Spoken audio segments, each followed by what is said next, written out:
No, the Wesco. I usually get the pop top.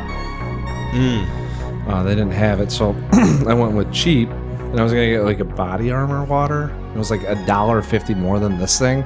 The fuck? Yeah. Don't you usually get like the big ass Wesco bottle? That's what I'm saying. They didn't have it. Like the thick boy. Yeah, the 33 ouncer. Looks like a fucking tree trunk. Yeah, and they didn't have it. That's a shame. That's a damn shame. Yeah, it was. I went this morning so I could just head over here right after work. Yeah. But cool. Yeah. You're gonna like this quote. All right. Quote: "Get your fucking head out of my ass and stop recording that cocksucking Neon crew are victims instead of the pigs they are, and let motherfucking podcasts do what motherfucking podcasts do." End quote. Print that. Kurt Russell. Yeah. I'm talking to the reporter. Sergeant Eldon Perry. Yeah. Sergeant Eldon Perry Jr. Because until towards the end of the film, I didn't know that, one, he was a junior, and two, that he had named his son Eldon Perry also. Yeah. So his son is a third. Wasn't even sure we were going to see his son at all in the film. Yeah, they did a lot of talking without much of like him walking into the room. Yeah. Yeah. Just a lot of like, oh, we're going to establish things about this guy, but, you know, it's going to be doubtful whether or not you see it. Yeah. Can't wait to get into that one. Yeah. Hello, everyone. Welcome to episode 120 of the Neon Crew podcast. My name is Kyle. I'm Mac. Hey, so I was going to bring this up a couple weeks ago when we were originally going to record this episode, but we had to delay it. Timing just didn't work out. Yep. So hopefully you guys can forgive us for missing a release schedule, but I think we'll make up for it for hopefully these discussions and the episode that will be coming out after this. Yes. Setting up a little tease for that. We got a special surprise for you guys. But I saw the movie Michael. Oh, not the John Travolta angel. No, not the one where Travolta's an angel and he's got like the worst haircut in the world. That one. Can I give a little reveal, or not reveal, but just a funny little story? Please. Driving by the Cinema Carousel a couple weeks ago, and see on the sign, because it's going down Old Grand Haven Road towards, Grand Haven, right? So going south. And you're seeing the marquee for specifically the side where it's like announcing what movie's coming out soon. Yes, yeah, in big, bold print, with the biggest letters they can hang up there. And I just see Michael. And I'm driving by and I look up, I go, Michael, I go, oh, that's kind of weird that the marquee, it's got that like John Travolta angel movie up. I was like, are they doing a matinee? Is this like hey, we're throwing this in theaters? Driving by it, and I'm sitting there and I'm thinking about the movie itself, and I'm like trying to just justify why they would do that. And I literally get towards like the ice cream shop and I go, oh, yeah, that other movie came out. So. It's incredible because they'll come out with like anniversary, screenings for movies like Clue or Shrek. Was a recent one. I really thought that they had that going on. Clueless, I should say. That's one I saw. But to have Michael, the idea of the John Travolta movie having like an anniversary screening is just really funny to me because I didn't even know that movie existed until maybe a few months ago. Oh, really? I've almost recommended it several times. Me and my brother probably talk about it more than we should. Fun fact, my friend, Mikey, got me a VHS copy of the movie Michael that is currently sitting on my shelf over there. I don't know if you can see it. It's in like the VHS. Got it. Yeah. Yep. My grandma might have owned that. It seems like a type of movie that would be owned by many grandmas. Yes. It's a... have you seen it yet? No. Did you dust off the old VHS player? No. I think my parents have a VHS player, but I don't know if it still works. So that's novelty. That's not for practicality. It's more just like, haha, cheeky, this is funny. Yeah. Who knows if you're actually ever going to watch this thing. But no, I saw Michael, the Michael Jackson biopic. Okay. And I think I mentioned it to you off mic, but I told you that when I saw Michael, because it was almost inevitable, I was just going to text you without context a score out of 10. Yep. And I think it was a 4 out of 10 when I sent you that. A few days later, I lowered the score. I'm so happy you did because when you sent me that, I immediately shot a text back saying you thought this was better than Tusk. And you justified it with the acting's not that bad. That was your only hard point to me on that. So I know that it's a little bit later in the game and Michael's been out for a period of time, but I can report back on my feelings on the film. There's nothing really to spoil. It's the life of a man, supposedly. Yeah. I put that in air quotes, the life of a man. So it's pretty much a very sanitized, paint by numbers musical biopic that if you are a fan of Michael Jackson's music, you might have a good time here and there, when they do play some of his songs in between the very kind of like saccharine, glitzy, sort of like bubblegum filtered scenes of his life that are being portrayed in a way that has no interest of interrogating the psychology of the man that existed on this earth. Like, everything that was sort of interesting about the idea of making a movie about Michael Jackson's life and like his upbringing and kind of what was going on in his head and like the idea of Arrested Development, his stunted mental growth, his relationship with kids, none of that is touched on at all. And even though it stops at 1988, I believe, or 89, it like stops at like one of the years before all the like allegation stuff happens. There's still a way I think that the movie could have conveyed, his relationship with his father maybe dictated some of the problems that he faced later on in life. There is such a rich topic, right, or theme to discuss within the like everything that he did, right? And obviously the man had severe problems, I think allegedly. That you could tell that this was going to be popcorn and gummy, just come in, watch them. It's like all those other fucking biopics that you see, like what are you going to take away from this outside of like some good music that you haven't heard before? I'm glad you asked. So what you're going to take away from watching this movie is that, wow, Michael Jackson's just a nice fellow. He's just a sweet, kind-hearted guy who saved this chimp from a research lab, loved making music with his brothers, even though you really don't get to know his brothers at all in the film. They don't even fucking include Janet Jackson at all. She's not in this movie whatsoever. Did we talk about this? That she's got some name, image, and likeness stuff that she can protect. Yeah. I think that she used to not have herself inserted into this film. Mm-hmm. So did they mention her name? They do not mention her at all. It's like she does not exist. That's what I'm saying. Like he has a sister, like another sister that's in the movie. Yes. That's not Janet Jackson. That they probably were like, hey, girl, like, oh, there's Janet. Like no one realizes that he's got the other sister.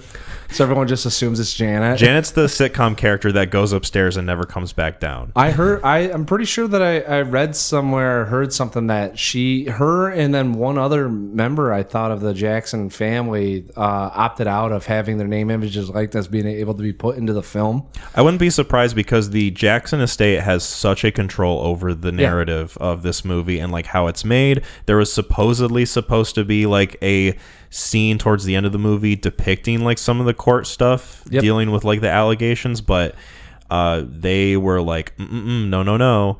I guess there's like still some legal boundaries there that they can't cross, so they were just like, you know what, it's 1988, he decides to get independent from his dad under his thumb, and he's just king of pop. Aren't you happy? Don't even really go into exactly. That's why I don't want to give it money or see it. I'm not feeding into the machine. No. I have the Cinema Carousel VIP, so, I guess it's not me directly giving it money, but I guess I did give it a ticket sale in some way. Yeah, but hopefully neglected a different film, so. Hopefully this will encourage people to not check that movie out. So, I don't know. I'm doing a kindness. I'm doing a PSA of sorts, public service.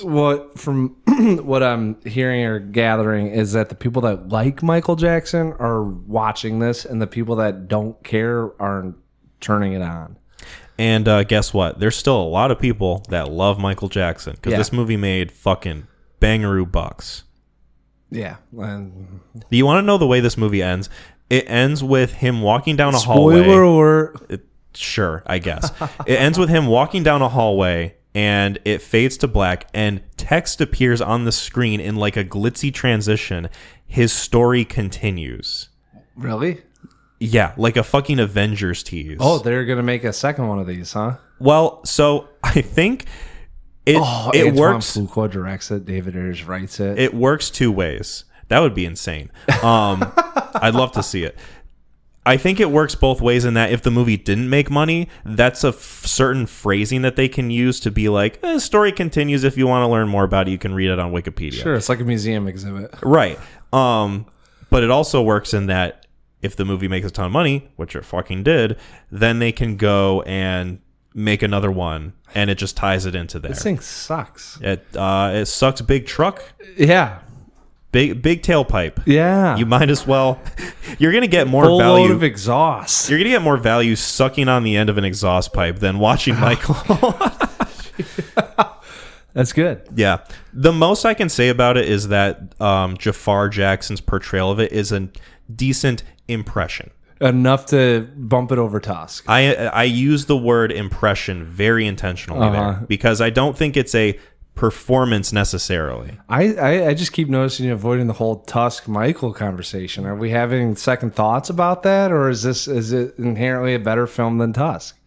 You know, it's one of those things where it's frustrating with how kind of bland it is. Yeah. Like, and paint by numbers. Whereas Tusk was more frustrating in that, like, I just felt like I was wasting my time.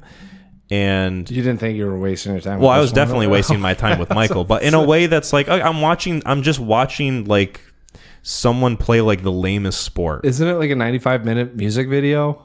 It's like longer than that. Jesus. Yeah. And Miles Teller's giving a weird performance. They like slap a wig on him and he's putting on a deep voice. And he's like, hey, Michael, I see the potential in you. He almost sounds like fucking Sylvester Stallone in it. It's kind of weird. He knew what film he was in. I guess, man. Made a fuck ton of money, so I guess good for him. Yeah. But anyway, that is my assessment of the Michael movie. Nice. So can't wait to talk about this again when the sequel comes out in 2 years. Oh, okay. Speaking of movies, speaking of filmmakers, which one do we want to talk about first? Do we want to dive into the blue, the deep dark blue? I'd like to end it on a good movie. So I was thinking that we would do dark blue first. We'll phrase it this way. We'll talk about it in the way that we thought the movies came out. That's a very good, very astute point. Yeah. So technically, hold on. We'll Yes. talk about them, and then listening, you guys, if you know the year, you know. But if you don't, make your own assumption on what years these movies came out after we're done, and then we can reveal what one came first. perfect. The audience can play along. Yes. Since dark blue was your first recommendation, Yes. do you want to get dark blue? You mother trucker. Well, I have to. I recommended it. What are we talking about? Exactly. Like, it's not- You can't be mad. This is the game that we God play. damn it! I You should. can't be mad at the game. I had no idea too how much overlap there was with at least the production side of things, directing, writing. It's incredible, and we'll get Maybe into not directing, but at least the writing. Yeah, absolutely. And the story. So, Dark Blue. I won't say the year. We're not going to say the years. Okay. A hour and 58-minute film, directed by Ron Shelton, written by James Elroy and David Ayers. Which controversy.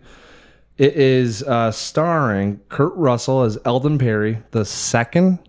Yes. All right. Well, the IMDb lists it as Eldon Perry Jr. Junior. Okay. Oh, so the third stuff. Okay. Ving Rhames as Arthur Holland, Scott Speedman as Bobby Keogh, Michael Michelle. That's a hell of a name. As Beth Williamson, Brendan Gleeson as Jack Van Meter, Dash Mihok as Gary Sidwell, Corrupt as Daryl Orchard, and I think that might be it for notable appearances. Did you shout out Jonathan Banks at all? Jonathan As Deputy Chief Jimmy Barkham? I was going to talk about how there's 3 friggin' Breaking Bad characters in this thing. Okay. Yeah. I can only think of Johnny Boy. So Jonathan Banks plays what in Breaking Bad? He plays Mike. Mike. Yeah. Yep. There's another detective in this thing, and we'll do this in a second. I'll give you the synopsis on the friggin' thing. Hold your horses.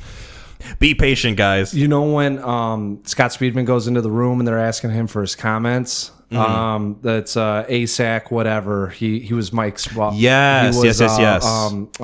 Fucking Hank's boss. Yeah. And then it took me a bit to recognize him without the mustache. Mustache in his face isn't as cratered. I think. Like it's kind of there and kind of not. I was like, he's got some crevices forming, but it's not as deep valleyed as it is in Breaking Bad. No, and then I believe it's not Hank's. I think that guy's partner, or maybe he works at the same place as Hank. But the priest that Ving Rhames when he goes to the church, the priest is the other detective in Breaking Bad. Okay, interesting. In these movies, there are 4 Breaking Bad characters. Nice. Yeah. So this one had 3. I had to do like I know what the other one is in Training Day. Yeah, and it's not. That was pretty obvious. Yeah, you could almost argue it's the same character. Pretty much. Yeah, you really could. I wonder if there's a world where there's crossover. Anyways, I had to do some research on that. I was like, is there like casting director, like something had to have happened for 3 people to be in this thing and then I get into Breaking Bad, right? Couldn't find anything. So Dark Blue is in the backdrop of the Rodney, actually kind of living in the moment of the Rodney King beatings. Movie opens up with all really the footage of the Rodney King beating, which is kind of gruesome. Like you're watching it, like I thought it was kind of character actors or something. It's like they credit those people. And Kurt Russell's in a hotel room and he's kind of looking out the window and he gets a gun and you're kind of wondering like what's going on. There's a little bit of some mystery happening. And then we kind of smash cut into a court hearing with Scott Speedman getting questioned. Apparently there's been a shooting gone wrong. They have to do a little bit of a department with internal affairs, I believe it is. Yeah. There's a lawyer that Mike plays, Jonathan Banks, where he is somewhat of a and they actually do it in Training Day. I forget the like deputy, not deputy, the DA for shooting accidents. And so they're kind of interviewing him and they're kind of figuring out Kurt Russell's there. And then they go into a meeting room and you kind of find out, that these things happen. And it's just part of being a police officer, or a detective. And then Brendan Gleeson shows up and there's drinks and they're just talking about, just what it's like in the days that they're in, and how the world can't be trusted. And we get to a smash cut over to a robbery that kind of goes wrong.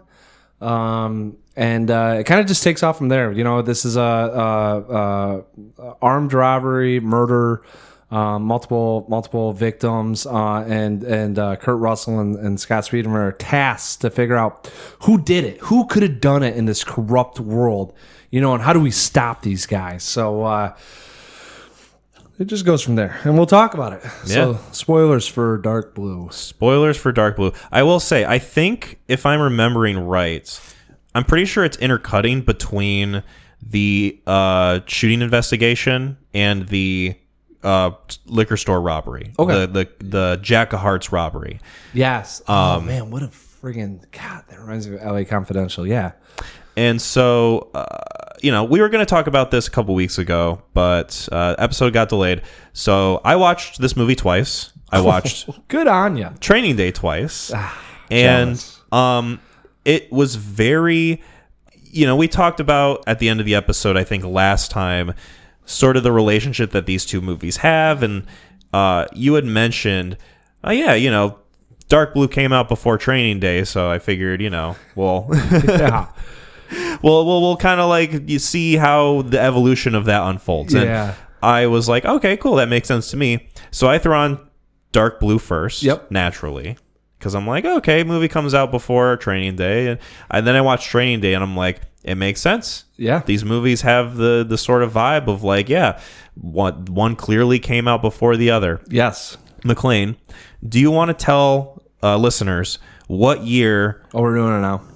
Huh? Right. We're doing it now. We're doing it now. All right. Do you want to tell listeners what year Dark Blue came out? 2002. Do you want to tell listeners what year Training Day came out? I thought 2004, but apparently 2001. Dark Blue came out a year after Training Day. Yeah. Which is pretty crazy because you watch this film and you think to yourself, wow, like a solid 90s cop drama, right? Oh, yeah. This thing is a tin can movie. Yeah. Same can. Get a couple actors in here. We'll get a soft plot. We'll get some, murder, sex, and drugs.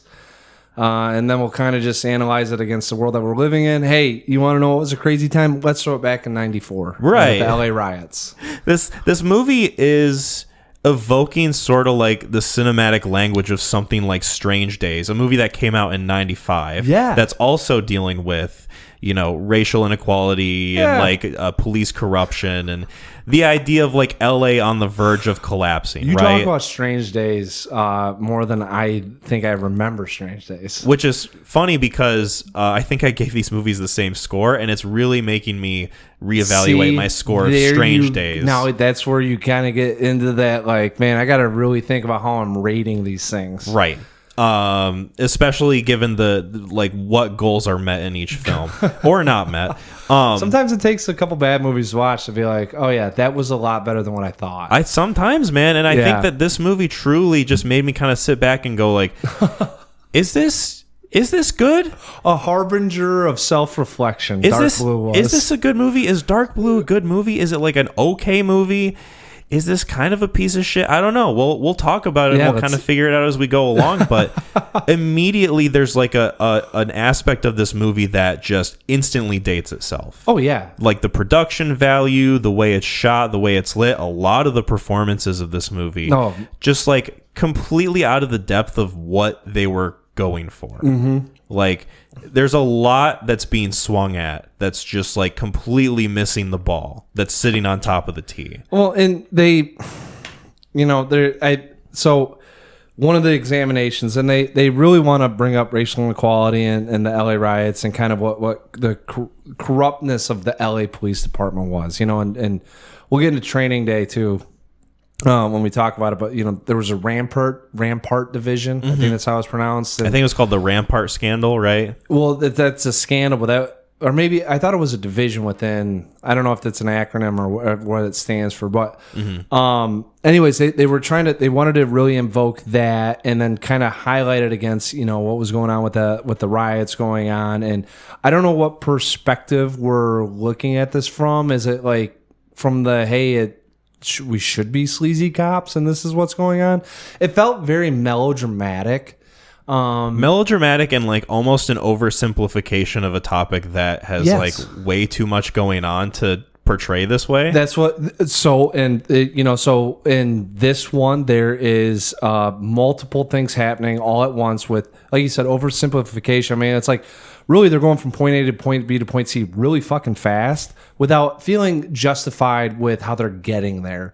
Like they go, like they're in the convenience store, and they can't figure anything out. And then they go, oh, it's a cigarette butt. Oh, how about that? The DNA matches perfectly who did it. I mean, like I think that was 50 minutes into the film and they already figured out. And like we see the guys who did the killing, so like we're like, oh, okay, they got the guys? Like, where's this go? Oh, it's going to lead up the chain a little bit more. Whereas in Training Day, it's one day, one event, and you get to see all the issues that go on with police corruption right there, right? Yeah. And how they abuse their power and they use their leverage on individuals and amongst, between the discrepancies between like the socioeconomic classes or whatever you want to say. Whereas this one, it just felt like, hey, we're going to puddle jump fucking just through this movie. And we're going to kind of give it like a little bit of, it's filler. It's not even like substance. There's nothing. Anyways. Filler that's like supposed to check the list off of things you would expect in like a crime noir like this. Yes. Like, obviously like Kurt Russell, the main character. Yes. Is Eldon Perry Jr. is this kind of like scumbag detective. He's corrupt as shit. Yep. And he's pretty proud of the fact that he's just kind of a total scumbag. Kind of. That's why we don't have to talk about the ending, but I give it a little bit of credit with generational trauma or kind of how the upbringing, you mimic behavior. Right? Sure. And I think that that's maybe like the most effective thing that they play into in this movie. Yes. But there's like the checklist of like, all right, we got the piece of shit detective. Yep. We've got the doughy-eyed partner, the rookie partner. Yep. We've got the crumbling marriage. Yep. That is just like on the fringes of divorce. Yep. You've got the good standing opposition in the department. Yes. And then you've got like the major piece of shit that's played by Brendan Gleeson. Yeah, the guy that's leading, like Kurt Russell is corrupt, yes, but there is a whole nother, there's a puppeteer. Yeah. Right? And you can you get glimpses of how it works without really having any sort of stakes at hand. Mm-hmm. He just yells at him one time and you're like, oh shit. And then Kurt Russell's, that was the most bizarre scene in the whole film to me. I was so fucking confused. I was too. I thought he was... And watching it the second time did not really clear it up for me. No, especially the way it's framed. So I guess we'll jump to this scene as a good example. Yeah, we're probably just gonna hop around with this thing because I haven't seen this, just so you guys are aware, in 3 weeks now. So like, it's all gonna be memories and what I liked and what I didn't like. So the scene that we're talking about specifically is immediately after Eldon Perry and what the fuck is Scott Speedman's character's name? Bobby. So Bobby Keogh. So Bobby Keogh and Eldon Perry just have a meeting with Jack Van Meter. And they mention, hey, you know, the MO of this crime fits your guys, Sidwell and Orchard. Yeah, we're gonna get him. Gleason immediately on the defensive because, you know, in this movie they are under his thumb, they're under his control. The robbery is orchestrated by Brendan Gleeson. Yep. But he doesn't want them to know that, obviously. So he's like really kind of reaming into them, like get off of get off of Orchard and Sidwell. You don't get to make these decisions. I get to make these decisions. And so immediately after, it's a scene where Kurt Russell and Scott Speedman go back to their desks, and Scott Speedman's expressing like, hey, you know, how come we're not going after the guys that we know who did it or whatever? Yeah, like we have the better intuition on this. Dead to rights. Kurt Russell starts yelling at Scott Speedman in a way where I had to ask myself, is he doing this as a cover? Is he like trying to like throw off the scent of the other detectives in the office? Or is this supposed to be taken literally? Yes. Because like the reading of that scene was so fucking confusing that I don't even think the filmmakers entirely knew what they were doing with it. Wasn't that the most like... It was so fucking weird. So Kurt Russell kind of goes, you don't talk about Uncle Jack that way. And my dad's been here for... And then it pans out to where they're showing the whole room. You know, and it looked like, so the way that he's kind of hitting him with it, it's like, boy, that escalated really quick, right? And we're just coming off this, like, Kurt Russell is like, you just now see that he's a puppet in all of this, right? Because you kind of, the whole time you're watching, it's like, all right, he's probably getting money from something, he really doesn't care, he just follows orders, right? And then the way Jack hammers him on it, you can tell that Kurt Russell is now, you're a trained dog, right? You don't think. You do what I tell you to do, right? Mm-hmm. So then, you know, the greenhorn comes in and he says, hey, we don't, you know, like, we know that these guys did it. Let's go get them. Like, I think he's talking out of his ass. I don't get it. And then he goes off, and like you said, it's just a way in which you think, oh, he agrees with Bobby. This is the first time Kurt Russell gets a backbone, right? And now he's going to yell at everyone to kind of cover their trail, you know, like, hey, why did you go after, you know, Sidwell and was it Orchard, you know, like, and oh, they didn't do it. But he told Bobby, hell no, you know, if the other detectives ask. And then he sits down and Bobby gets out and he takes a hit off of his fifth, and then it goes to the next scene.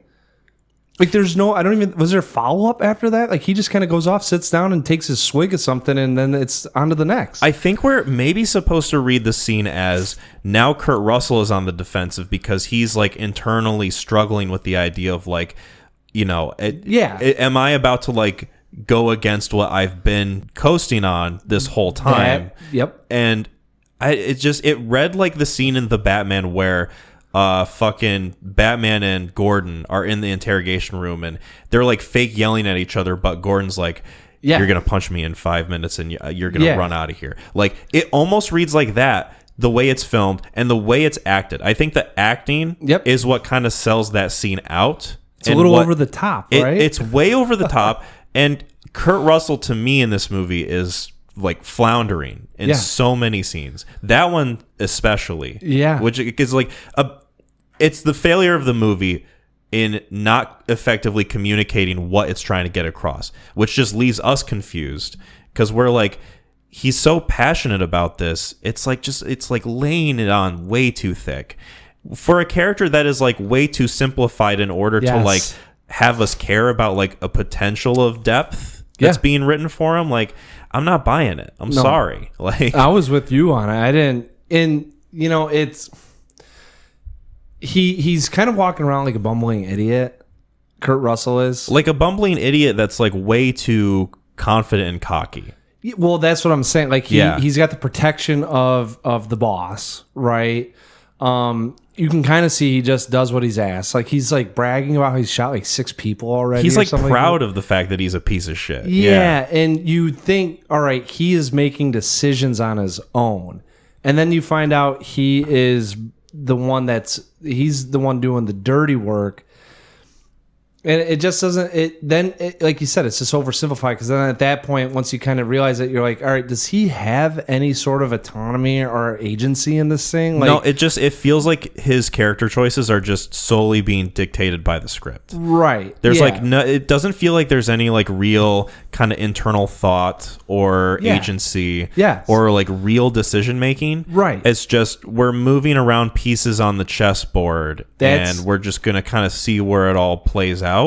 One of the things that I really love about, I mean, showing my ass on Training Day, but I really respect how Training Day is structured. How like each different scene that takes place is an expansion of the world that we live in with these two characters. Yes. And how like, okay, we're getting like a nice slow unfolding before like the complete unraveling revelation. Not to get into spoilers for that movie. We don't have to say anything about it. Absolutely. But this movie, it just kind of lays it all out for you, and you're just like, okay, well, now I just kind of see the ball rolling, but the track is already like in full view. Like, I don't know, it's just like not drawing me in with the things that are being introduced. He plays a middleman, and at that point, I don't know if you really get invested with his story.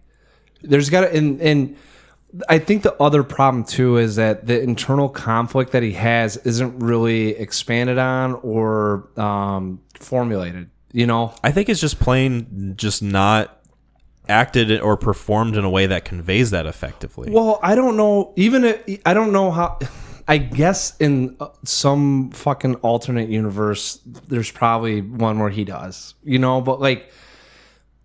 I don't know. They don't provide any. The tension that you get in the scene with Jack Van Meter and him is he gets yelled at and he gets up, and it's not even like a fuck you or hey, we'll see about this, Jack. We'll see. Like he doesn't stand up, and I guess going into the next scene, you kind of see at that point you're like, oh, he's a bitch, or sorry, like hey, you're allowed to say bitch on this show. Well, I know, but I mean, like like it's more of like, oh, like in this world he is attached to the script. Maybe that's what Russell was doing, just like yelling about that, because he's like, there's nothing that I'm going to do that's going to really reflect this character or show any sort of like growth with me or like any sort of internal conflict. Like I don't think there's any point where he's like, they do a scene where he's kind of like looking out into the puddle at his own reflection, or like no, there's no real consideration of his character to like internalize the choices and like how it affects him emotionally. Right. It doesn't feel like he's being yelled at and then he walks away going like, oh, I should really think about the consequences of my actions. It feels like when a dog is being yelled at and they don't know why, or a toddler, right? Like when you yell at a toddler and then you see them yell at their brother or sister, and you're like, whoa, where'd that come from? It's just like, well, I'm a little angry. It's like, yeah, all right, but like, hey, we could do something else, right? Yeah, there's other sources of energy that we could be bringing this to. Yeah. Or we can see them, like, hey, like let's get into that room with Bobby Keogh, and he does that, and you could just see him thinking on it, where it's like, maybe this is the time, but yeah, it just feels so like one foot in front of the other. Just keep it going. Yeah, it's like that scene to me is like the perfect example of us reading more into the movie of things that we would like.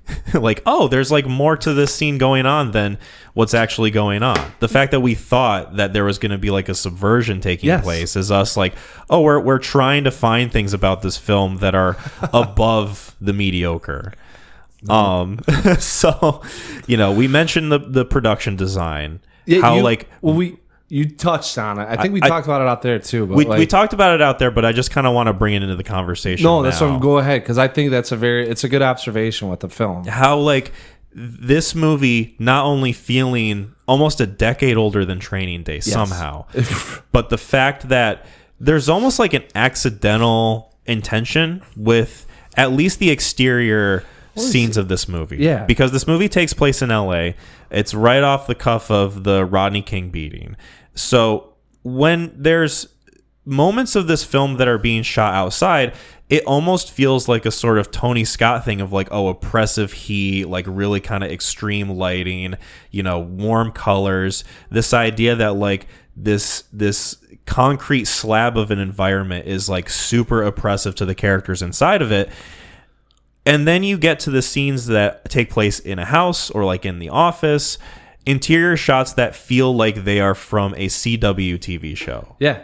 Like nothing about the visual language of this is like really striking or unique or made me go, wow, I really like that shot. Like nothing in this movie, really. No, I agree. I mean, like I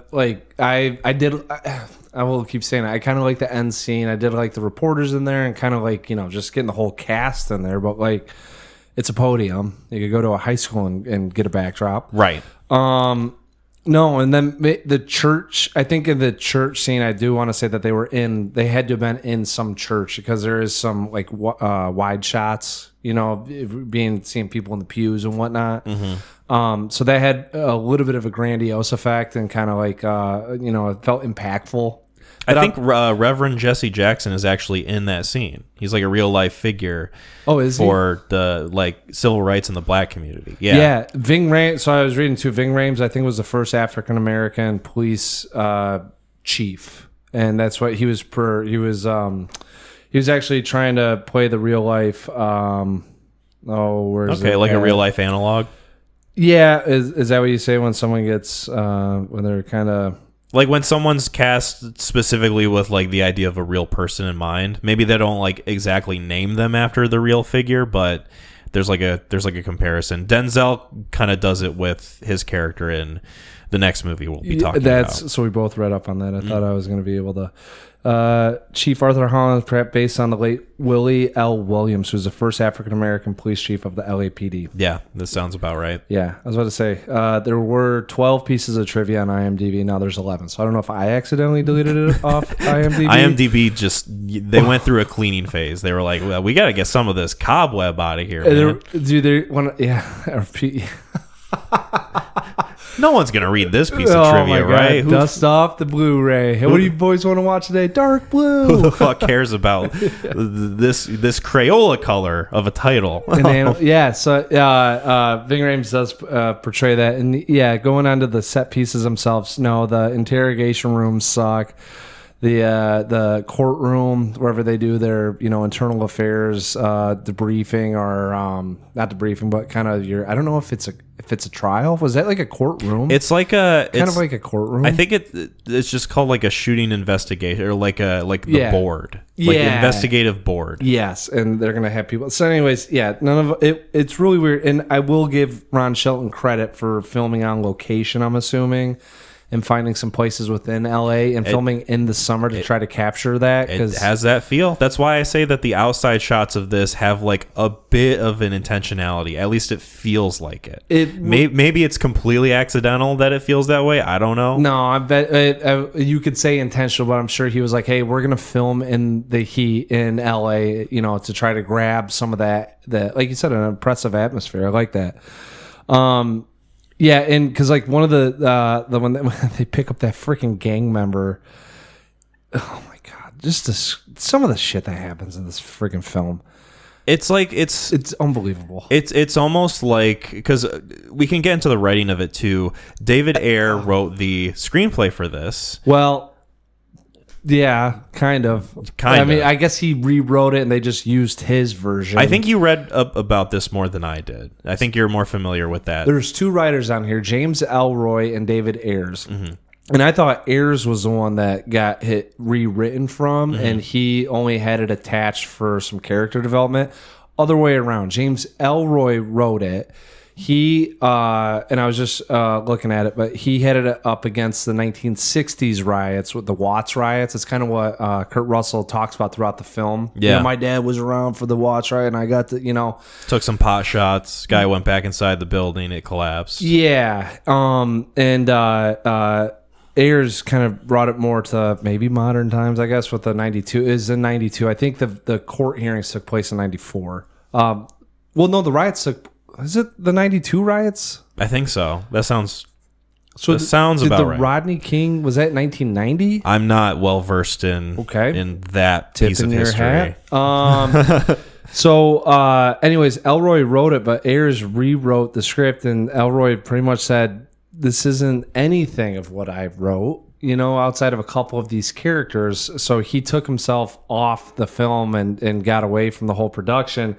Ayers left him on for crediting some of the characters. Yes, you get a story credit, essentially. Yeah, so that's why it says written by those two, but really Ayers took it over, which is, it's mind-blowing. It kind of is mind-blowing. A little bit, especially when you think about it in the context of David Ayers both has contribution to this screenplay and the next film we'll be talking about. Wrote it by himself. Which is an incredible piece of comparison. When you think about the goals of each of these films, they're both about corrupt detectives. They're both kind of giving it with the lens of the darkness surrounds you eventually and everything collapses. Yep. And this movie just feels so unconcerned with the interiority of that. It's paint by numbers. Very paint by numbers in a way that almost feels like it's impressed with itself. Because I'm watching this movie the second time, and I can tell, this movie thinks it's pretty clever with the way that it's constructed the story and the moving pieces and the characters and how they all kind of intersect with each other. It almost feels we did something that's we got a lot going on, and it's that's all well and fine, but the means to an end just feels so overly simplified.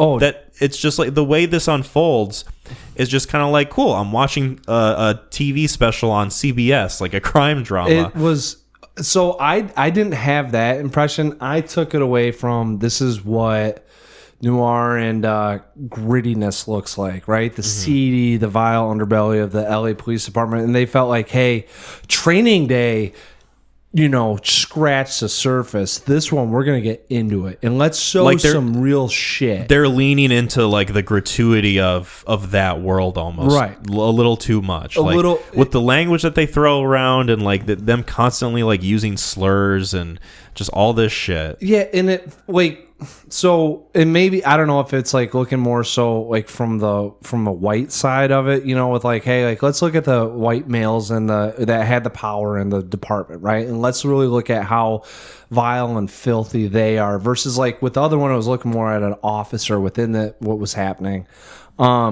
And it kind of felt hey, we're gonna lean on to hey, if we say the N-word a couple times and we show some really gross murders, people are gonna know that we mean business. Yeah, this is and you keep saying oversimplified, and it really is. All of it feels for naught. You watch the murders and it's kind of okay, maybe this has got some steam. And they're kind of done kind of cartoony, It's like a Looney Tunes cartoon. Doesn't where if one person walks in and it's oh, what's going on? What's all this blood? Boom. Yeah. He's fucking dead. And then he's comically trying to move them out of the way. Yeah, that's what I'm saying. And then he's got he's holding a leg and another person walks in and he shoots them, and then he's got both of them by the legs. It's are we being satirical here? Right. Am I supposed to be laughing at this? Yeah, we got these two bumbling idiots that clearly are written. What had more tension? The scene in which Alonzo goes into the house with Ethan Hawke with the fake warrant, or fucking oh my murder? God, dude. 110% the Alonzo scene. You know what I'm saying? Here we are, we're watching this guy. No fucking question. And it's just this feels totally fake. It's hard to, I guess I could see in a world in which this happens, but And maybe that's what they were going for. Like, hey, this is real world shit. You get these two idiots that walk in here. It's not going to be like this, like clearly like SWAT tactical boom, boom, boom. It's like, hey, we're just killing people and taking money. It feels fake. It feels like the movie kind of living in itself too much of like the narrative juice. Like, oh, we're going to really like play with the storytelling elements of it. Yeah. And it feels just kind of too nasty at some points. Like, there's a lot about this movie that's just like, are you being kind of gritty and over the top for the sake of it, or is there like an actual message you're trying to get across? Especially, at least to me, when it came to the riot scenes. Yes. Like towards the end of the film. That was bizarre too. Just like a very kind of like simplified way it felt like of showing the reasons for these things happening and like the tensions that had like built up. Because despite the fact that this movie is like during the backdrop of, or like happening within the backdrop of the Rodney King trial, it almost feels like a flippant anecdote that comes later in the movie that's just like, oh yeah, by the way, don't forget about this, wink wink nudge nudge. Like, I don't know, does that feel like something that didn't really have that much effort put into it to you? The scene itself, or just what the whole meaning? The entire idea of like the through line of like the Rodney King involvement and like the that element of the story. Because like they're dealing with their own shit, they've got their own stuff going on, blah blah blah. But like there's this racial tension that's like bubbling up in the background that like explodes in the third act. Yeah, but a little bit. So no, it doesn't come through, and I think the problem is because there's just way too much that they're trying to chew on here. Like, so the idea of one is that we're kind of looking at like some of these racial inequalities and some of the racism within the like what people with power do versus like a different race, right? So they're kind of looking at that. They're now going to examine the police department itself, right? And they're going to kind of show you these are the people who are in charge. You can see how evil and nasty they are. You can kind of also see too how like they're groomed to be this way, right? So it's kind of like an examination of how does change happen. You got the Ving Rhames thing going on, which he's trying to take down the freaking department. He wants to reestablish and live life, virtuously, and making sure that we start to get to a place where every man's equal. You have like these like sleazy cops that are just killing people, trying to look at a little bit of how they get, it works in conjunction with the DA's office on these shootings, and how kind of like the Rodney King thing is eventually going to happen. And then by the time that it all boils over towards the end of it, it just kind of happens. Like, because we've examined so many different things. And maybe it's just because it's history. I don't know, but it didn't really feel justified that we should have got to that point. Like, it's almost like the movie wants to involve it for the sake of like building narrative tension without like doing the actual work to connect it. So because they've got so many different subplots going on. There's like, I think 3 or 4 different subplots going on, right? Yeah. It doesn't really give you a chance to kind of live in that atmosphere of what's actually happening with the society around us, right? The world around us. It's more so of just there's so much going on. They take couple times here and there to go, remember, the Rodney King trial's happening, and this could be some shit. And even Kurt Russell addresses it at like some diner when they're like drinking beer. Like, by the way, and like it, don't like it, but they're always drinking in this thing, which is another thing kind of going on. Like, that's a through line that I kind of liked, where it's just like this guy's always fucking hammered, and I did he's clearly an alcoholic. And it's one of those things that they're like, hey, there's gonna be a couple of these things that are unaddressed that you're gonna see, and that's just it's a subtle reminder of this is what it's like, and I am guessing it's somewhat. We get to see it a little bit more in Training Day, the severity of it, but like with this, it's like we're not going to talk about. I mean, they kind of talk about it, but they never like have like on a TV where it says, like, hey, we're 2 days left until the trial comes up. Are these cops bad? Or hey, like, let's get a little bit more feedback, or like getting some audience, like when they're walking down the street, having 2 bystanders talking about it, being like, man, fuck them, like whatever. Yeah, there's like no real sense of like the environment being affected by this until it just like happens. Yeah, all of a sudden. That's what it felt like, and then it's such a cartoony scene. It's like. It's so shitty, dude. They'd set up a production set, right? They're like, we're going to give you one road. We're going to throw gas around and people are going to be looting and all this shit, but it's all just down this one road. It'll all be big, production buildings, and it's just going to look really cartoony, but this is going to have some weight on it because, he's going to get his guy. Right. And it's like, this just sucks. This is so bad. Yeah. Can we talk about the performances? Yeah. So I mentioned before we recorded that I really think that there are only 2 performances in this that work for me. Okay. One of them being Vig Rhames. Now, I think that the way his character is written, I'm not like a huge fan of, but he's doing what's being asked of him. He's playing kind of like this. He didn't botch it. He's playing the stiff pill who's like kind of like holding his emotions close to his chest until he can like express himself in that church scene. Yeah. And I think he does a decent job with that.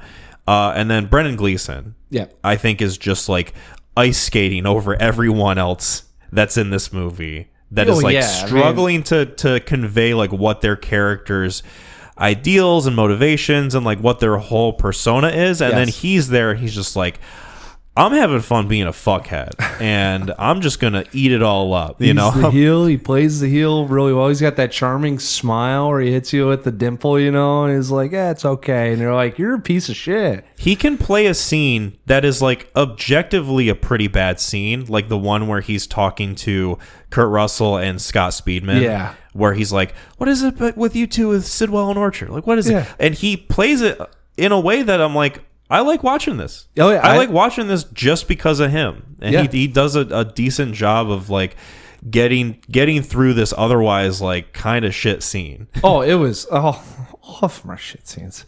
Yeah. Because like I mentioned this before too.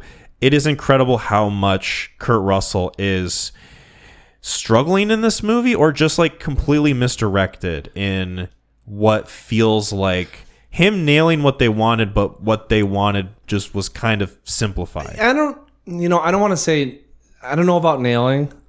Sure, yeah. I know where you're going with it. I mean, it's not terrible. It's not great, right? It's just kind of bland. We're so used to seeing Kurt Russell like stretch out. It's on the wavelength of the movie, and the wavelength of the movie is pretty mediocre. I think what happened was, and I'm thinking about this too.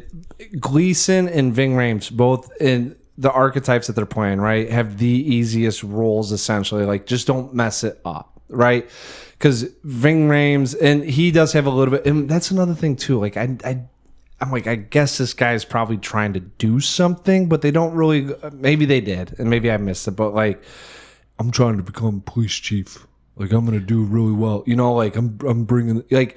You think he's actually gonna have like a bigger impact because they're like kind of building up to that, and then. Well, that's why I never felt it. Yeah, it's just completely dissipated. He just kept kind of popping up, and like in something that has a lot of racial tension in the film, having like this guy trying to like sidestep every white male to become a police chief. Like, you'd think they'd have a little bit more on that as opposed to like fucking Marriage on the Rocks. Right. Well, like where his wife is not a great actress at all. No, and that scene was pretty rough. And there's a lot of rough scenes in here. Michael Michelle is like what are we doing? Her and Scott Speedman, when it was just the two of them, I'm like, this feels like the most wooden CW ass drama that I've seen in a while. Oh, you think you're taking me down? Slaps down pictures of her boinking freaking Ving Rhames. You don't got it. That's not what our intention was. Who gave you that? Like, we're both adults. Yeah. It was 5 years ago. We both walked away.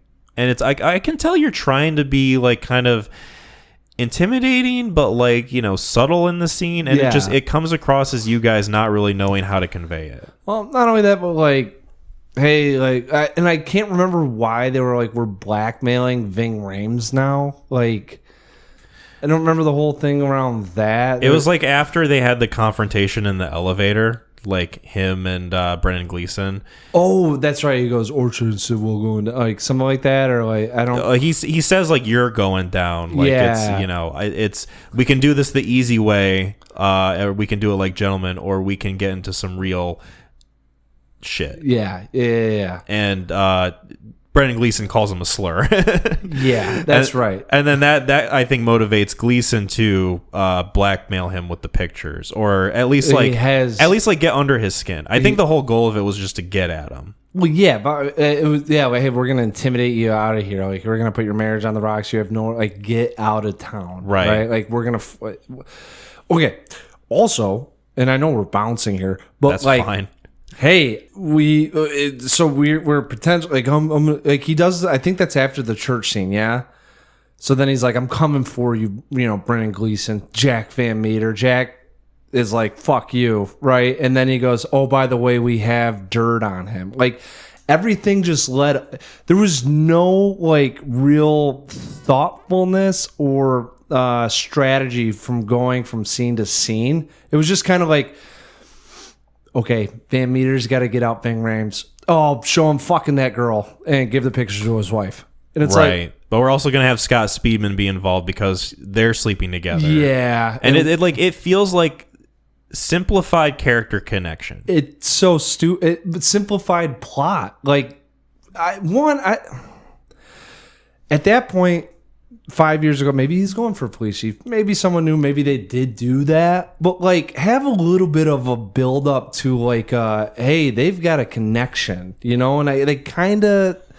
All this shit is always kind of. They kind of do it. They kind of don't. They kind of do it. They kind of don't. There's like a little bits of effort put into like certain sections of this movie where I'm like, I can like kind of see the construction of like where they want this to go, but the lack of effort in so many other different areas of this movie just do not make it compelling. No. The performances keep me at such a distance that I'm like, I don't really care what happens to Scott Speedman. I don't care that he gets fucking blasted by a shotgun towards the end of this movie, which that's fucking crazy. Talk about like just uninspiring deaths too. Like it Oh, we are hopping everywhere, but whatever.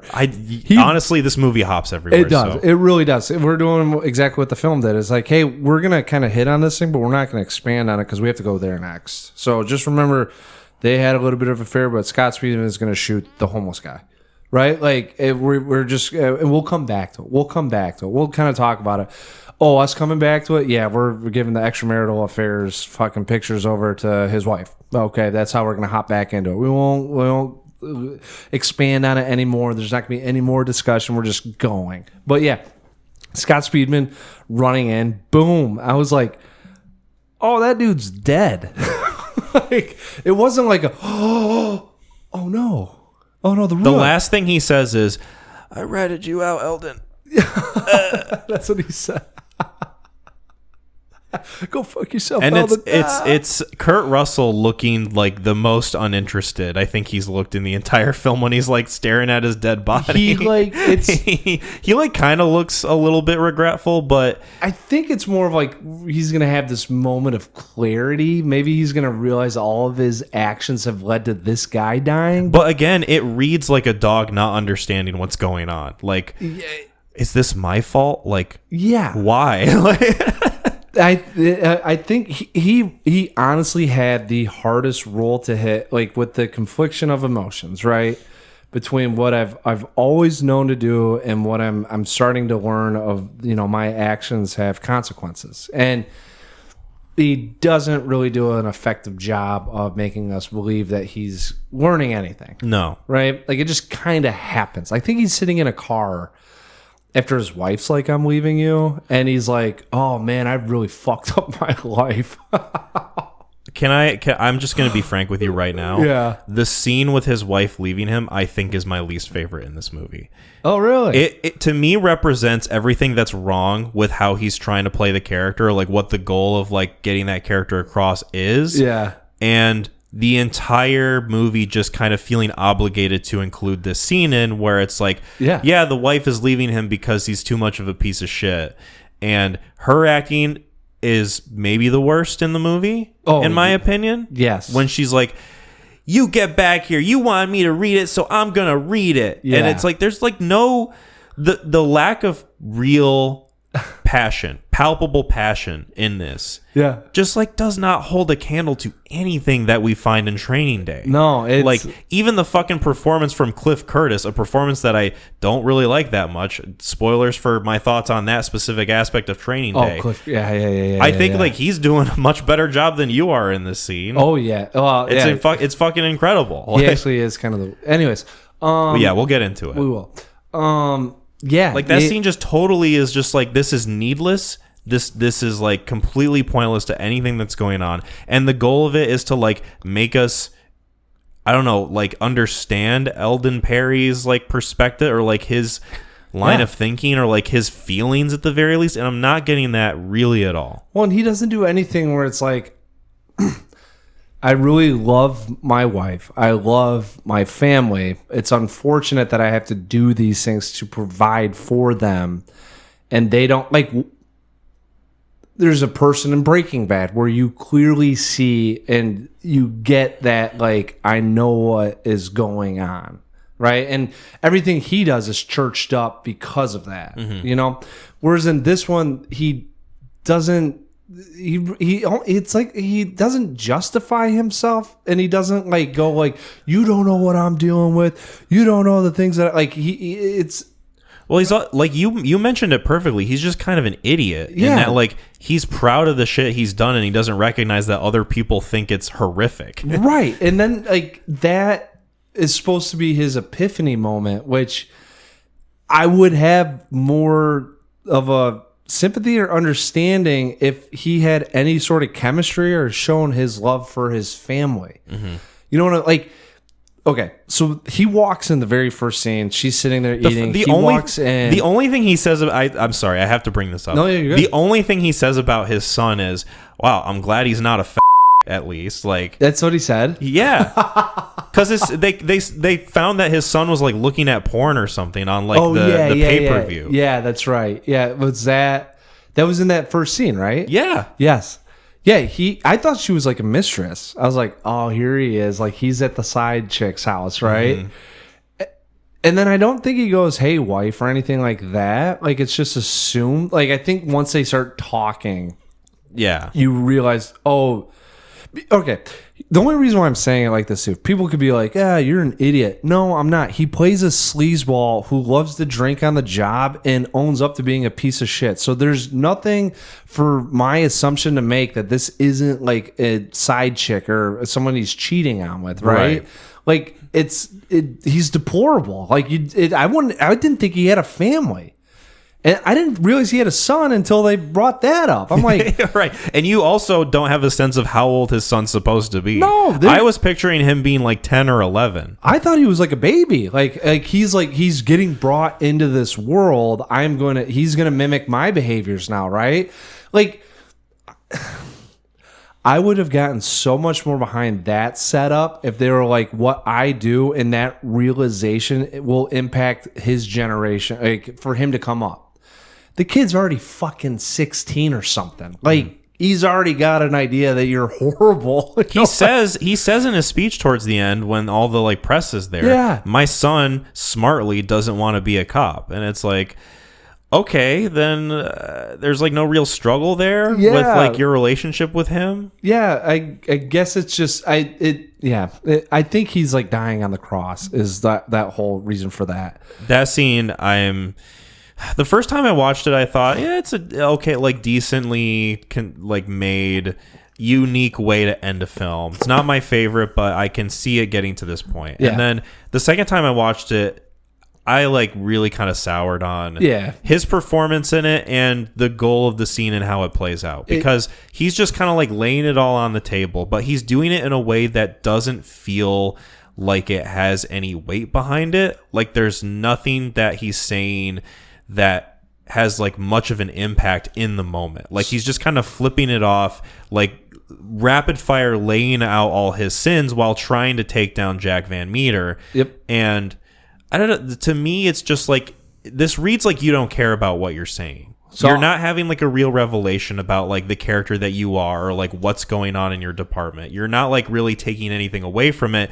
It just almost feels like you're admitting defeat begrudgingly at the thing that has been causing all of the trouble in this movie. So the way I looked at it was like, you haven't seen The Wire. I have not. I'm trying to think of like idiots. Like he's I'm right here. Well, no, I'm saying like he's not an educated man, right? Like he not to say he's owned up to defeat, but I think there's like everything that's been wrong with the world gets washed over him. And imagine taking someone that is just, he's cocky, he's a piece of shit, trying to do something noble. That's what I would imagine. That's what you'd get.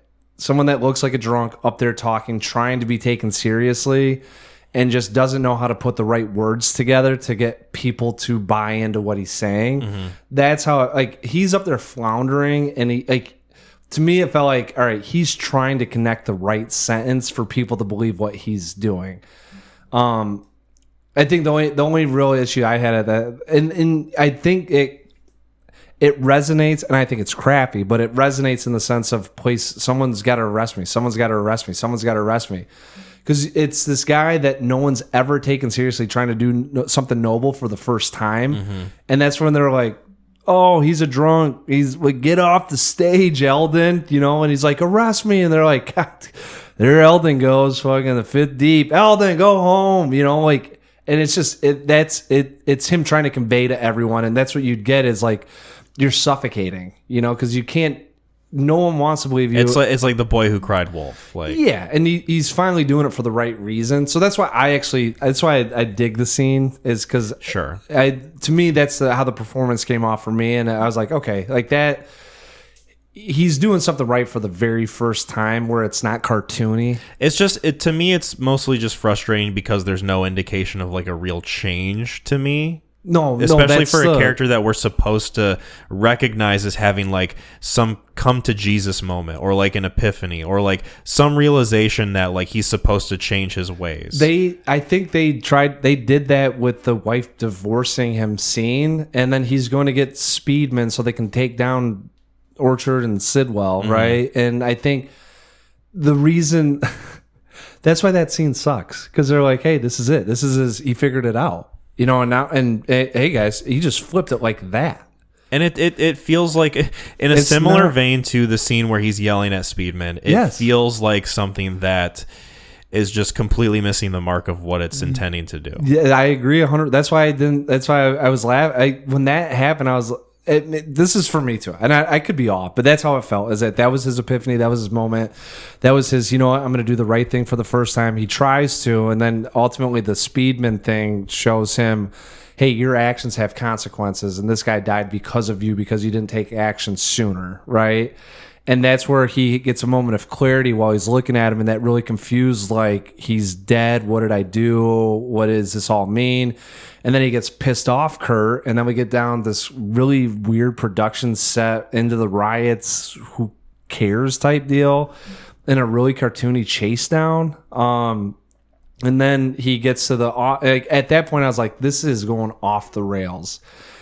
And that's why I bought it. I was like, okay, like he already had it. He's just going to turn himself in, and he's kind of, but there's no reflection. It's not really earned. No. So I'm not knocking it. I just thought the performance matched what was happening in the moment because I've been in that before, where you're like, well, I've been kind of the class clown, and all of a sudden I got some real shit to say, and I can't get anyone to buy into this, and you're just pulling at strings. Yeah.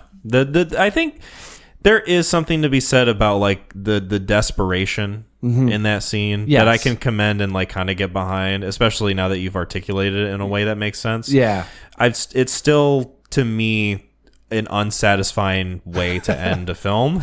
Not knocking that. So, and I'm not saying it's a good scene. I didn't, in a movie chock full of really not great scenes, that was like one that I was like, oh, okay, like I kind of understand what's going on. Like the scene ends in a low frame rate slow-mo of Brendan Gleeson just like kind of looking off to the side, and it's like, that scene. Yeah. It's like, did you guys like not film him like, really despondent over his fate? It just kind of feels like you took extra footage and slowed it down cheaply. That, or maybe it's a reflection of this is what happens, like there's a new sheriff in town, but that doesn't mean change happens now. Yeah. Like, I don't know. It just felt like another aspect of this movie that really dates it and makes it feel like it's 10 years older than it actually is. Don't they do like, isn't the ending like a slow pan out of Los Angeles on fire or something? Yeah, it's like this weird, almost looks green screened effect where they just kind of like superimpose smoke and fire, and I'm like, oh, this looks like Sharknado. Cool. Dude, they had it going, and I'm like, okay, what am I supposed to take away from this? Yeah. Is that just like, hey, this is how this year ended? To me, it's indicative of the script not meeting up to the ambition of the story they wanted. Yeah, because you'd think it'd be something like, we're going to kind of look forward into what modern times could be or something, right? Just was like, well, the riots are still going on. Yeah. You know? Oh, well. Yeah. Hey, see you guys later. Hey, isn't that something? Thanks for checking out our film. Directed by Ron Shelton, written by David Ayer. Is there anything else we want to say about Dark Blue before we get into ratings? I think we touched on quite a bit. We did. It's elevated soap opera. That's what I had. Jasmine was. So there's some times where she'll get into some movies. Like I said, she like her whole like, I'll show her one, she'll be like, that's terrible, and I'll show her another one, she'll be like, wow, I really enjoyed that, you know. And I had this, and I was like, this is easy enough, right? You got the plot, the characters, everything going on. It's pretty like surface level, so it's not like you're getting too emotionality into it or character depth, you know. So I mean, it's all on the screen. Just watch it. And she was sitting out there watching it with me, and I was just like, I looked up, she goes, what's wrong? I go, this movie sucks. She goes, yeah, it's not really good. And when, you know, she said that like training day, like she had points of training day, she's like, yeah, it's not bad, you know. And I'm like, oh, okay. And I go, yeah, it's like elevated soap opera. And she goes, yeah, that's kind of what I'm feeling. Mm-hmm. And then she just got up and walked out of the room. Yeah. And I was like, you were like, I'm stuck here. Yeah. I've got another 30. I think I paused one time. I was like, fuck, 30 more minutes. Mm-hmm. And, you know, to the film's credit, you really don't know where it's going, right? It's that and that's kind of the thing that was like keeping me afloat the whole time. Was just like, okay, the moving pieces are interesting enough. The basic kind of premise of like what it's spelling out, even if it is simplified, is like just inherently kind of interesting. Yeah, like I'm along for the ride. This isn't great. I'm not bored, but I'm not enthralled. It's just kind of on. Yeah. That's it's like it's a good, one of the ultimate whatever movies. Yeah, TNT original. Like you throw, or you know, a classic. Like you throw this on TNT at 9. I think this is where I saw the first commercial for it too. Now that I think about it, this is a staple TNT movie for people that don't watch a lot of films. You take out just a little bit of the gore, the nastiness, right? You place it on TNT, and people are just like, I'll leave it on the background. Are you kidding me? Oh, Brendan Gleeson's a dirty cop. Well, how about that? And then you tune in 40 minutes later, you're like, son of a bitch is still dirty. Okay. You know? Is David Ayer the king of TNT classics? It almost feels like he's a filmmaker that's made to put movies on that channel. In all fairness, Training Day should never be on TNT. True. That movie... it would do it a disservice. Yeah, like that is... And I think that's where I might have seen some of it. But you got stuff like this, or like Fury, or End of Watch. Things that feel like... He wrote End of Watch? He directed End of Watch. I think it was after this film that he started dipping his toe into directing films. Oh, God. And I hate to say that for the guy that gave us Training Day, but like... Hey, you know... There's a multitude of effort going into that film, which I am excited to discuss. And last thing too, I will also say, I think multiple things that could have made this movie inherently better.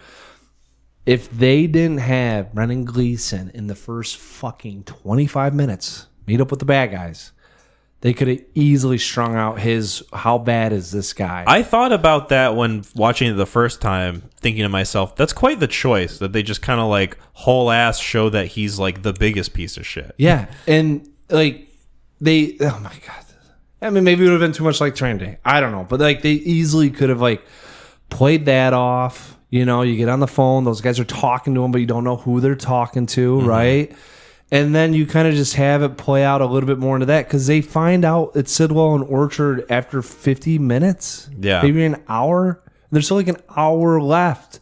and you already know Brendan Gleeson's connected to those guys. So like at the hour mark, you're like, well, where is this gonna go? Like, what? We kind of know that he's the bad guy. Kurt Russell's not. He's really having a hard time in this film. Like, Speedman and this girl who they were hooking up are now like on the fritz. You know, it just all went sideways way too quick. That's all I got to say about that. I think you gave your rating first for this one. No. I read this off.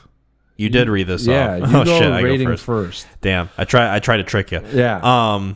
So I had this at a 6 out of 10.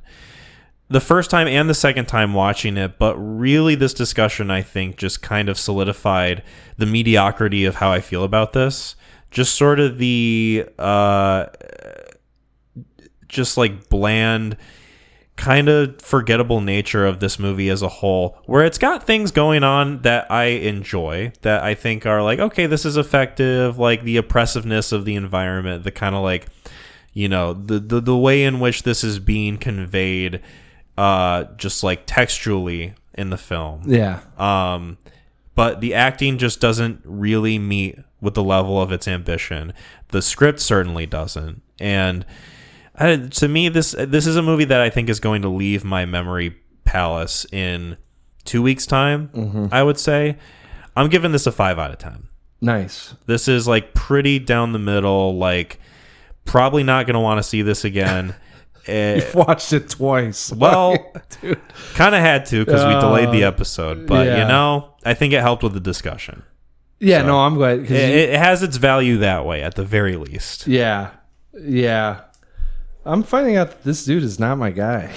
David Ayer? Yeah, I think it's Training Day, and that's probably about it.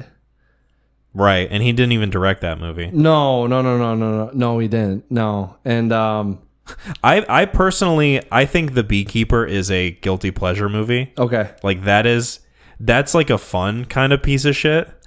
Well, yeah, I mean there are movies that are like that. Congo, Speed 2. You know, just inherently like love it.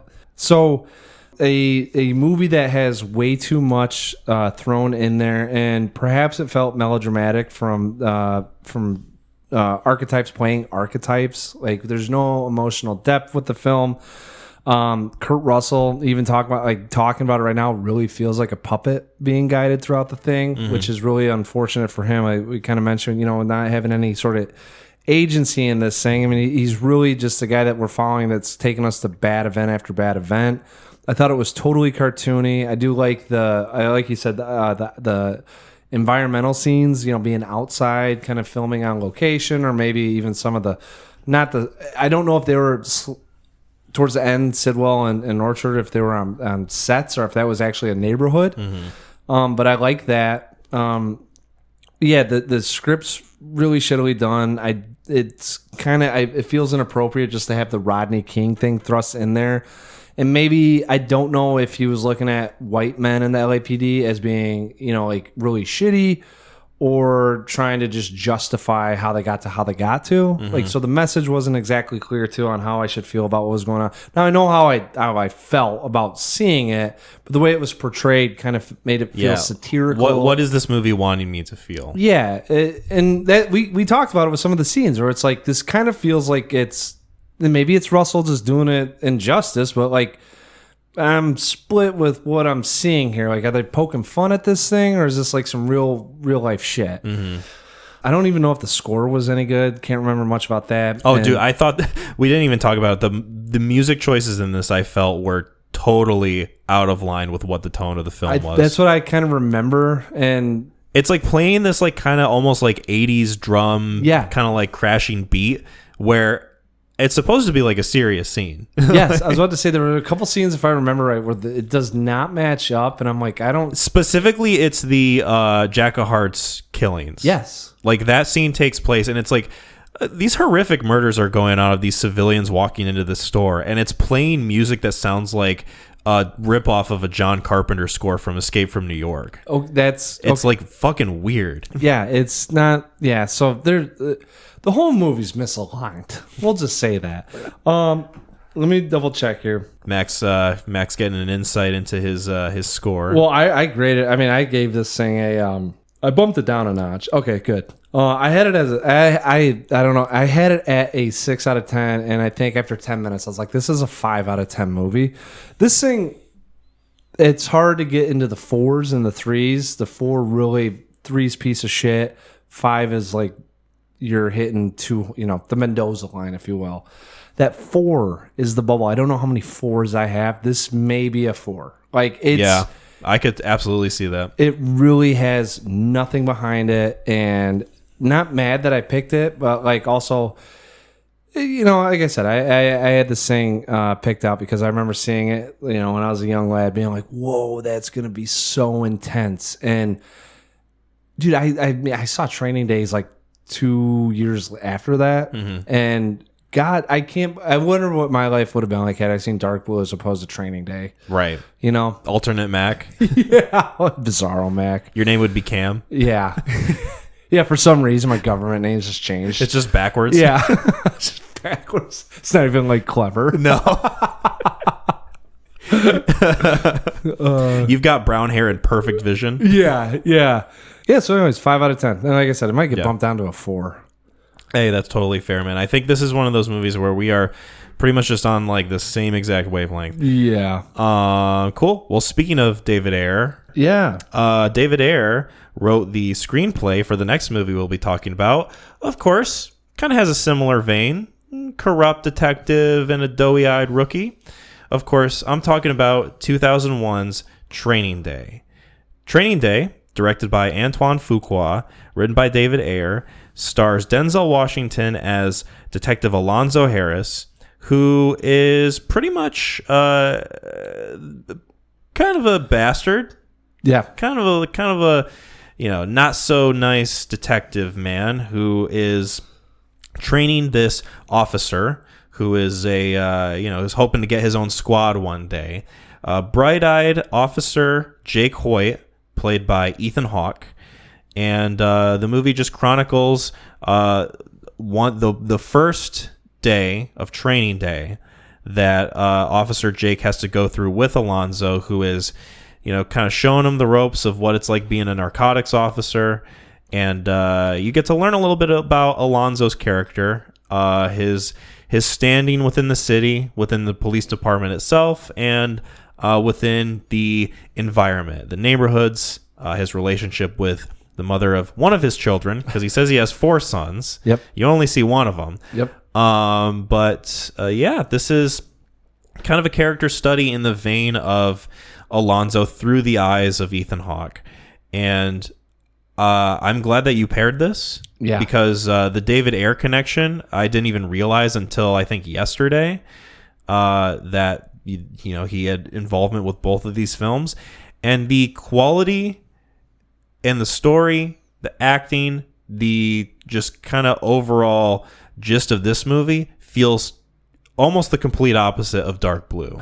It's surprising. It's kind of insane how this movie came out a year before that film, yes. And it feels like it could have come out 10 years ago, like 15 years ago. Like Training Day? Yeah. Dude, Training Day could have came out yesterday. Like it would still be, I think, able to hold up to a lot of the films that we see now. Like just the absolute integrity that this movie has, the impressiveness of it in like unfolding the structure in a way that's like, okay, this is like, it's simple, straightforward storytelling, but like you're getting so much within it. Yes. It's very impressive. I'm very impressed by this movie. If you took someone that, let's just say liked films, right, but didn't know any of the actors, had never heard of this thing, and you just threw it on, I bet you get a 2010, 2015 answer for like what's going on. Now, because we know Ethan Hawke and we can see he's much younger and Denzel's younger and we know some of the characters in there, right? It dates itself in that element. Yeah. But if I could do the MIB freaking light switch and like, hey, you don't know any of these people, Spider-Man, that shit, like I'd be very interested to go like, what year was this made? I think the only thing that people could maybe kind of point to, and again, this would probably put it in more of like the 2004, 2005 ballpark.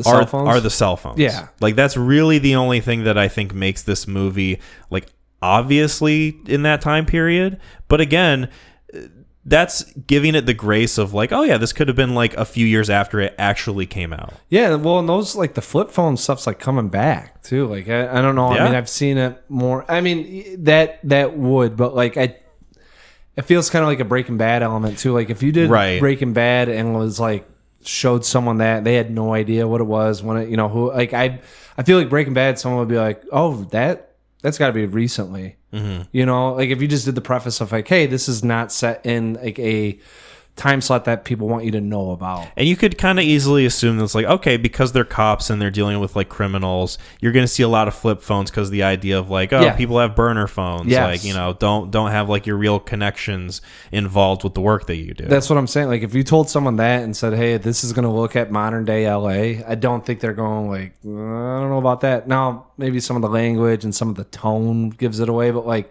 in terms of film quality, first 15 minutes I laughed. I go, there's no fucking I asked myself that question. If I didn't know Hawk and dated all these people, when do I think this come out? That's why I said, you know, this feels so good to look at. Mm-hmm. It's the scene that really like kind of stood out to me where I said out loud, that's a damn good shot, is the scene in which they pull over on the highway and they like have the one-on-one talk where Denzel's telling Ethan Hawke like, listen, man, if you're not up to this, you can be more than happy being a highway patrolman. Go do what he's doing. Go help them out. And it's like a guy changing a tire. And like the overhead shot of the highway that's like arching behind them. Yes. Just fucking great. Yeah. Like really effective in the way that it's framing those two and like their power dynamics and just like playing by itself a visually striking scene. Yeah. A scene in which two characters are talking to each other. Yes. You don't fucking get that a lot in movies like this, where like cop dramas and especially like movies like this where people are just like, okay, you know, the real juice of this is going to come from the performances and the characters, but like everything else is just like we can kind of get through it. Anton Fuqua's directing in this feels so intentional. It's just honestly, like, very impressed. Yeah. This is, I think, my favorite movie of his.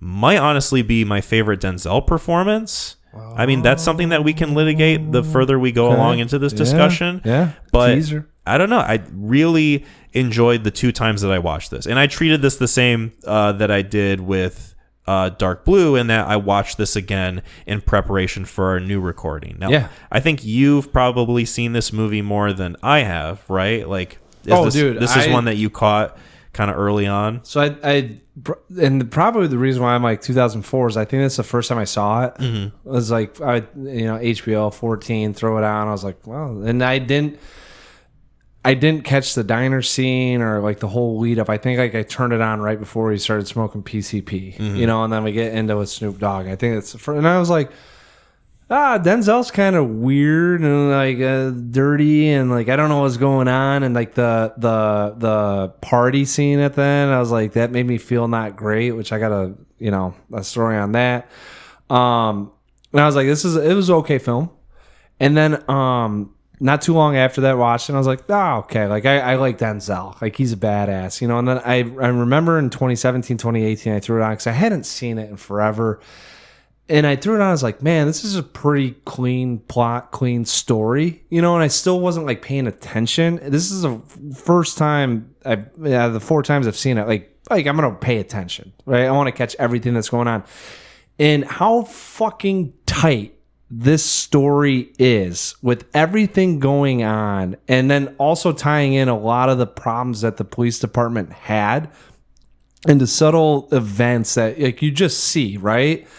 That each moment plays off for, like we have the fake warrant. We've got the not street arrest to get a name. You got the armed robbery. You got the corruption within the department. You got the alleyway rape scene. Yeah, the alleyway rape scene. You got a little bit of drinking on the job, right? Him visiting his baby mama. Yeah, we're going into the jungle and seeing the 3 wise men. That's what I'm saying. Like, there's just so much shit here that like all happening in a day, all have very memorable scenes. And each one of them, you're pretty much learning something about either Ethan Hawke or, really more importantly, Denzel Washington's character, and like how he's driving the environment, how he's driving each of the characters, his relationships with them. You're like learning something new about this guy that like kind of slightly changes your perception of like how you're supposed to think of him, while still retaining in the back of your head like some shit's about to go down, and I don't really know what it's going to be exactly, but I know it's coming, and you're like kind of bracing yourself for that tension.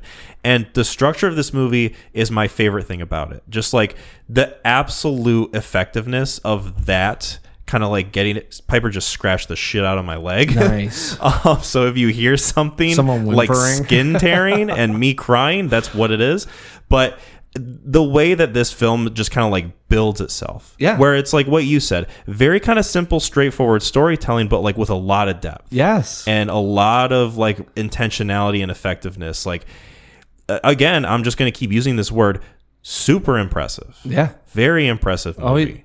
That's like just being driven by this very effective performance from Denzel Washington. Oh my God, dude. Like he is, he's not good, but because of the position he's in, can't be that bad, right? Like it's, okay, at some point, this guy's got to have some virtues or principles or things he stands on, right? He gaslights Ethan Hawke and you as the viewer into thinking that he's got like some level of like principles here and there. Like, I'm the fucking top dog. Everyone answers to me, but this is what I believe in, you know? And like, you just get, it's almost like you get played the whole time. You are. Because you're sitting there listening and you're like, the highway scene, like, that's before the robbery goes on, and he's kind of saying, like, dude, like, this is how this shit works out in the streets, And it's like, we're going to get somewhere. Like, he's going to get the bad guy. Like, we'll get him, or you could do what that guy's doing. It's a very real, like, no, Ethan Hawke, don't do that. You've spent your whole life working towards this moment. You just have to keep going.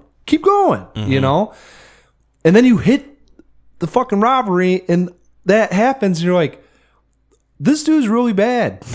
Like, wow. Yeah, at what point is it for most people that Alonzo hits this period of no return? Like, it's probably that scene, right? Because I really believe every scene... All right, so... Because you can almost justify it in your mind. You can. Of like, okay, well, yeah, he was pretty flippant about the alleyway assault scene, and he's just like kind of writing it off in a way where it makes you uncomfortable, but then he's also talking up Ethan Hawke and saying like, hey, what you did was pretty badass, man. I saw how you used that chokehold. It like kind of like wins he wins you back over.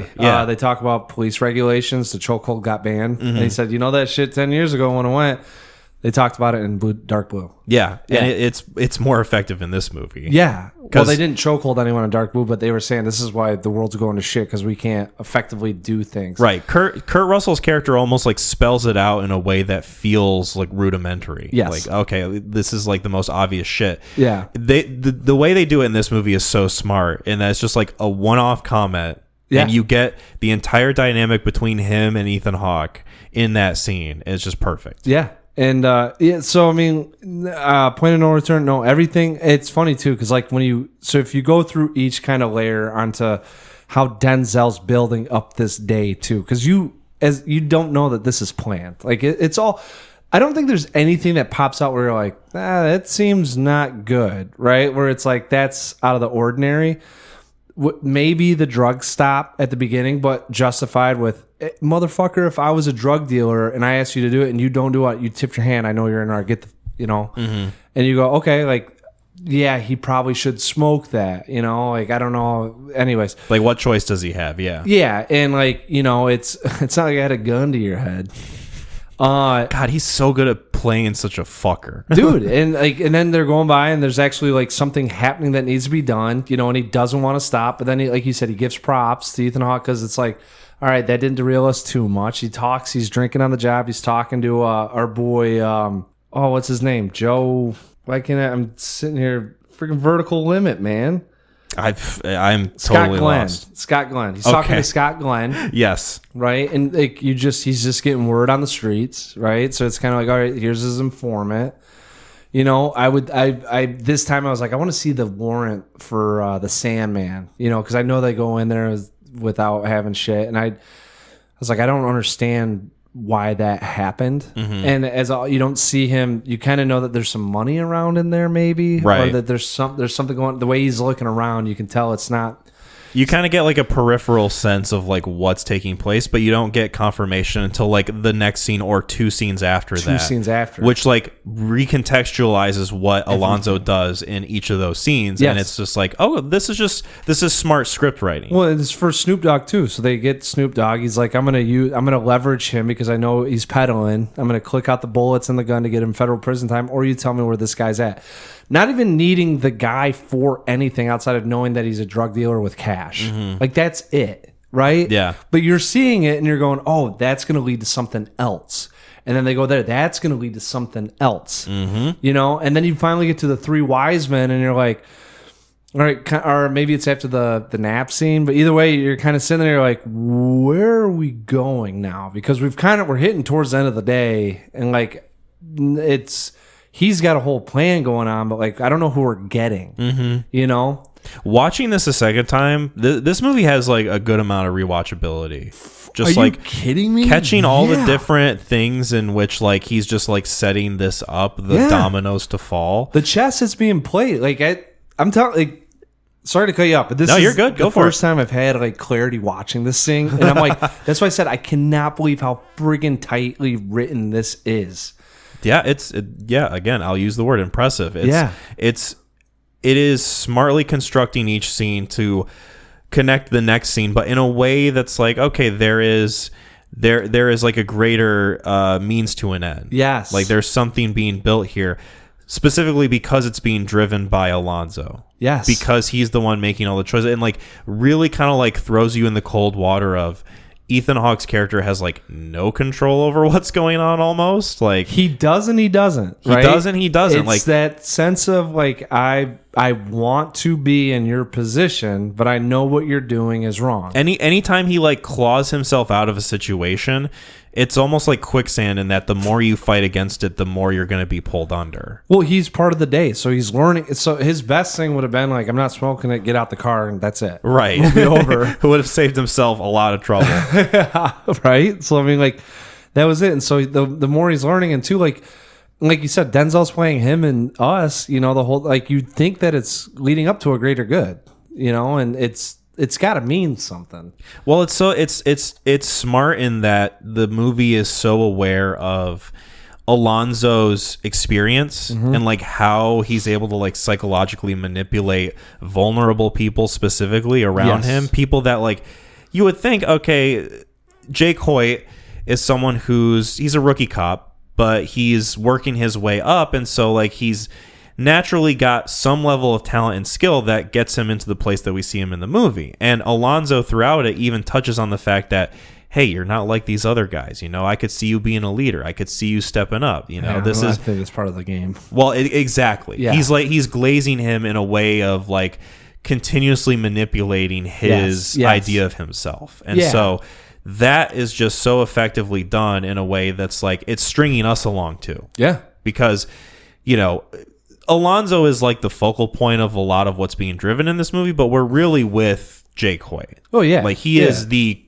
good guy protagonist in this movie, and I think Ethan Hawke, while probably a lot of the time when discussing this movie overshadowed in the conversation, I think does a really great job. Oh, dude, it's 1A, 1B. If Ethan Hawke isn't that good, this movie doesn't work. Like it's like Alonzo's pretty badass. Yeah. It's not training day. It's like, oh, look, he's getting like one up on this schmuck again. How stupid is he? Yes. It's like, no, there's like, they smartly open with him with his wife and kid, like waking up early in the morning, getting ready for his first day. Oh boy, oh boy. And it's like, okay, well, I can tell that this guy's got some stuff behind him, but I can also see that like the greenness and the naivete of him is like, at the same time endearing, but also makes him very vulnerable. And Alonzo's just going to like shape him so much along the way to like manipulate for his own gain. Well, and that's it is manipulation, but at the same time, it's power and it's power over him, right? Yeah, it's like Denzel's gonna like come into the store and like slap his cock on the table and be like, "What are you gonna do?"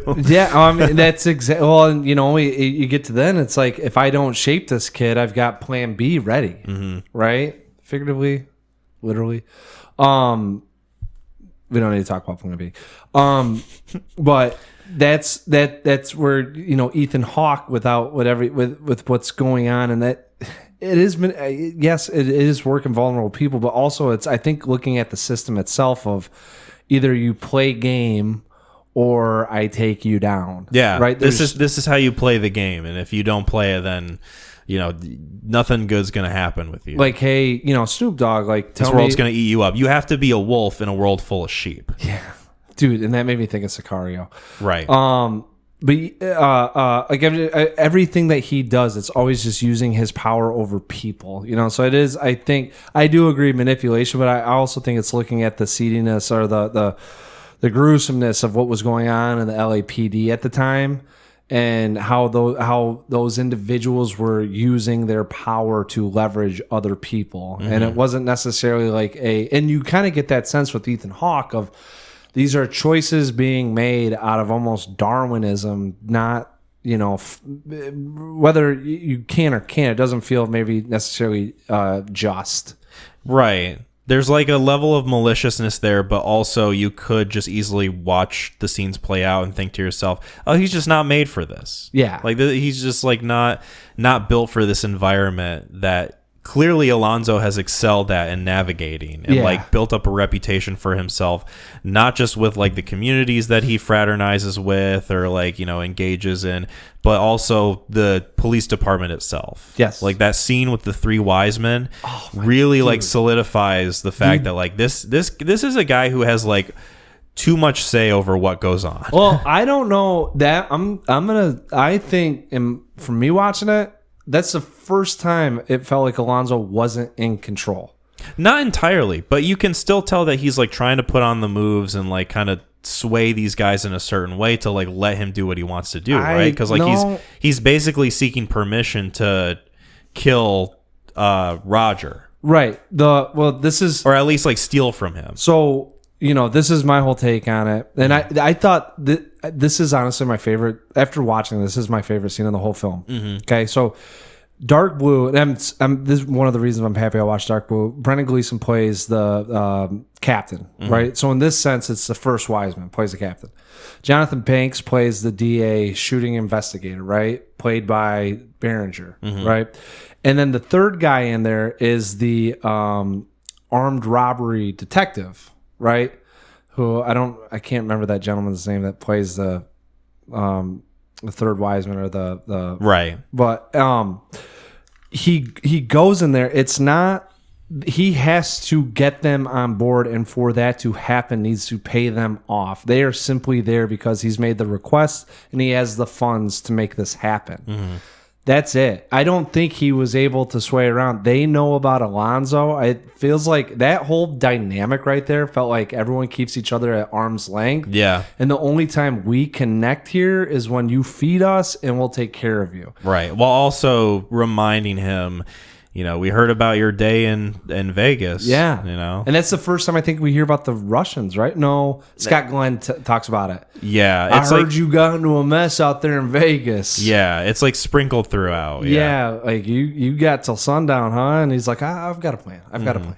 Yeah, but so the funny part about that, the reason why I really love that scene though, and why I talk about how tight this thing is, one, he went to the Sandman's house to get the money. That's the money he uses to pay them, that $40K, right?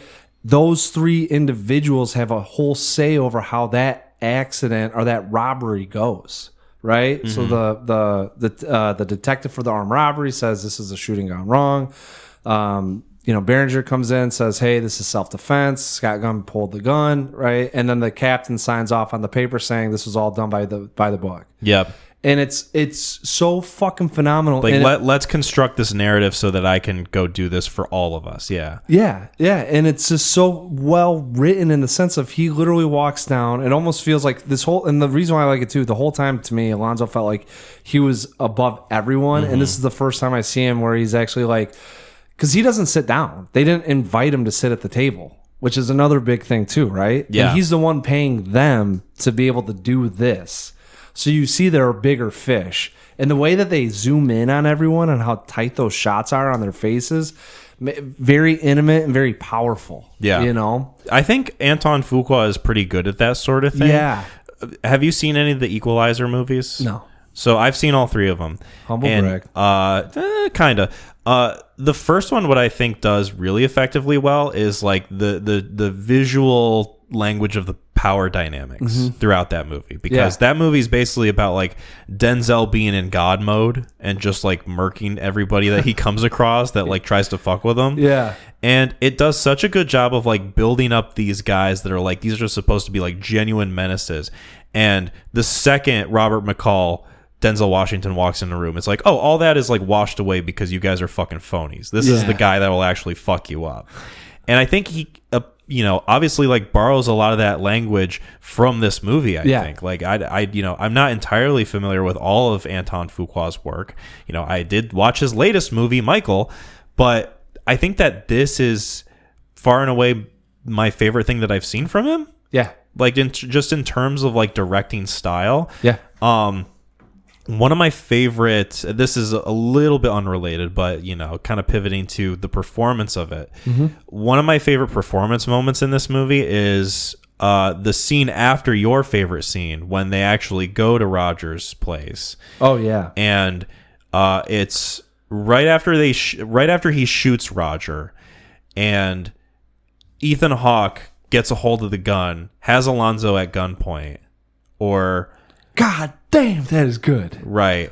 Or no, it might be like slightly before that, where they're constructing the narrative of like how the guy was killed and like how one of the dudes was shot by him or whatever. And Ethan Hawke saying that he's not going to go along with it. And Alonzo just gives him this look where it's like this kind of smirk as he's speaking, and he's saying, an LA narcotics officer was killed today, serving an arrest warrant, and blah, blah, blah. Like, that specific line sent chills throughout my whole being. Yeah. Hey, I'm going to remind you, dude, you're not the only one here. We're not playing games. Right. And then when it kind of is referenced later, like the last thing of the movie, where, spoilers, Alonzo gets killed by the Russians, you hear on the radio from Ethan Hawke's car, an LA narcotics officer was killed today. It's serving an arrest warrant, survived by his wife and child.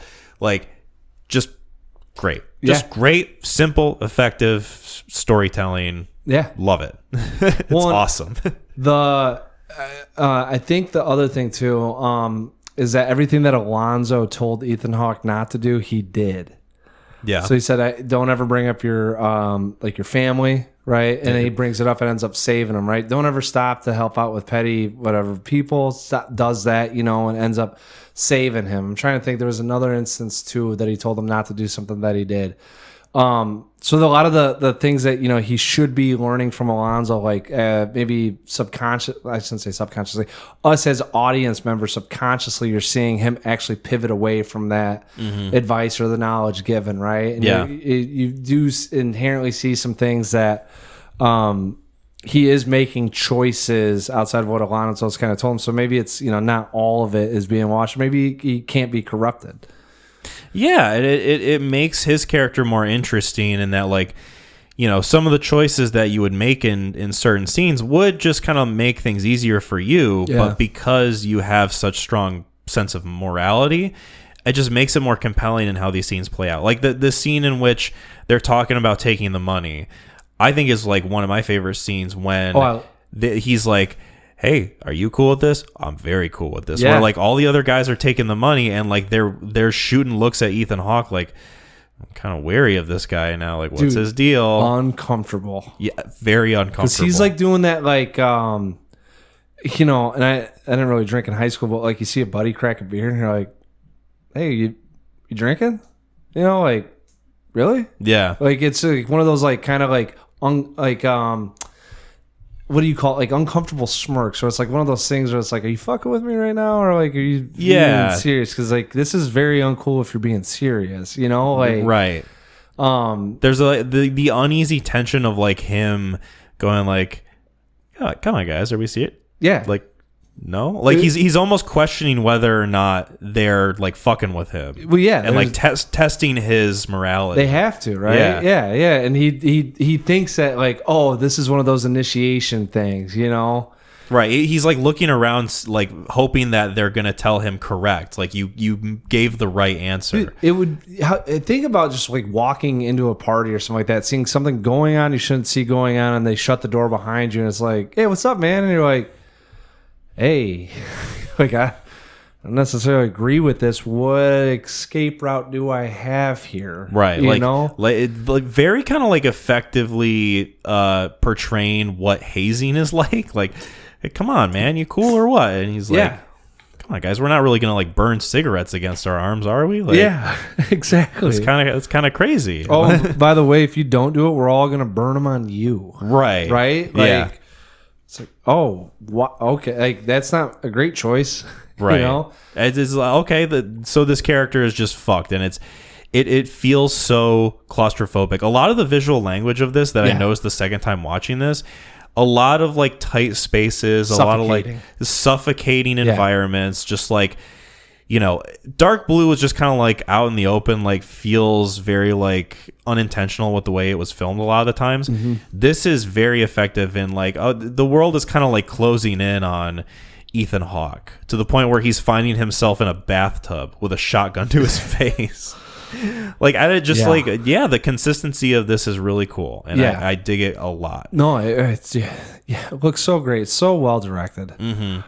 There's like dark blue employed this kind of like oppressive heat texture to it, whereas this has that like kind of sleek grime. Yep. Very like kind of dark, cool colors. Oily. There's it always feels like there's perpetually either a sunrise or a sunset during some of the scenes. Yeah. Well, and it masks the day too. That's why I really liked it too, because like there's kind of some transition scenes where they kind of show where the sun's at. So, which I always talk about in movies, you never know what time you're dealing with, right? Mm-hmm. This one kind of lets you know, hey, like, because he gets up before sunrise, right? And that's it's perfect, yeah. Yeah, and then so you see it right at there. Hey, we're starting at 6:30, right? And then you can kind of see the whole transition of the day going on, and you know where you're at, and which is also impressive too, that Alonso's doing all this shit. I know, it's fucking crazy, right? It's crazy, but it makes sense, and you totally believe it. Oh, without it, dude. And it seems like this could be something that they found an event of this happening and just said, let's just use this. Mm-hmm.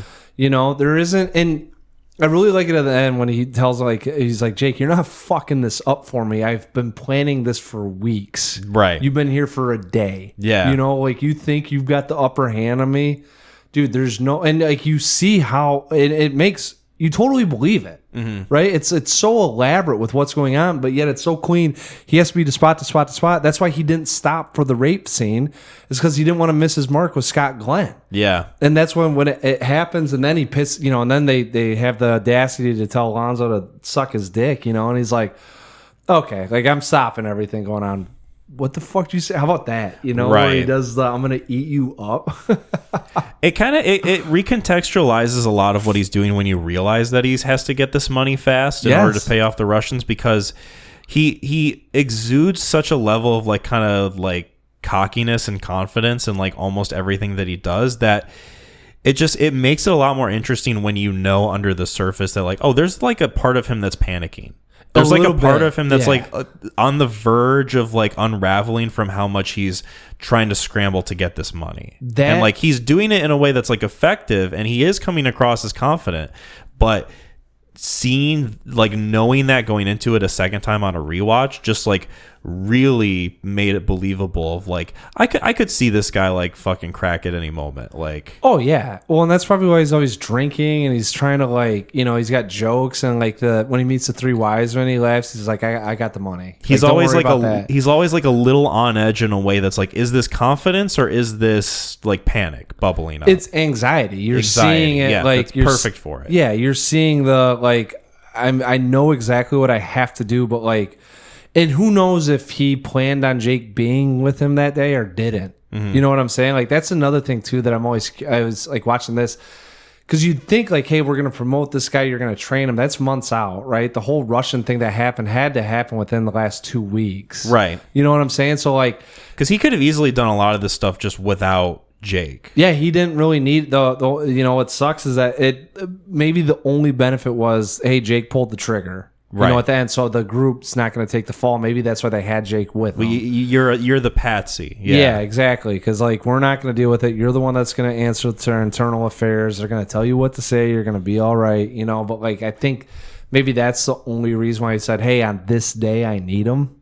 Because if you kind of think about it the other way too, how fucked up is that he has to navigate, Alonzo does, all this stuff going on, and he's got a rookie cop with him. Right. And it almost makes it... He's like playing the game on hard mode. Yeah. Almost unnecessarily. What the fuck do you mean he's joining my crew? Yeah. No, not today. I love when the other guys roll up on the helicopter pad and they're like kind of giving each other shit, and they roll up to Alonzo. They're like, "What's up, man? How you doing? How's it going? Good to see you." He like kind of side glances at Hoyt, and he's like, "The fuck is this?" Yeah. That's what I'm saying. It kind of makes, because then they know that their piece is going to go down too in the whole thing. Mm-hmm. Right? Yeah. Like they're like, all right. Because Scott Glenn had what, $4 million and he owed the Russians $3 million.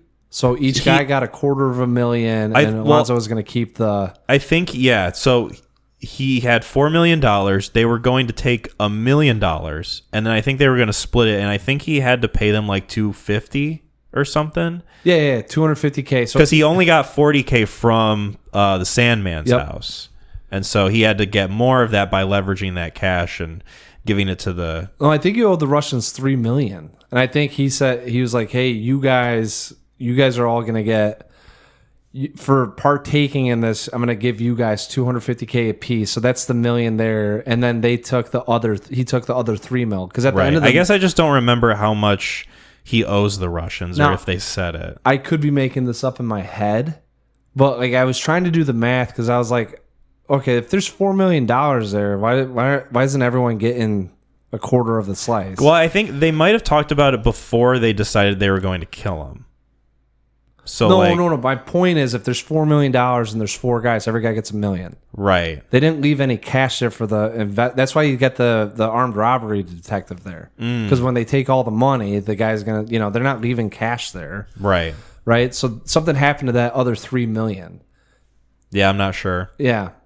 That's part of it that kind of got a little lost on me. But I got the gist of like what they were going for and like Alonzo's intentions. So it made sense to me at the time.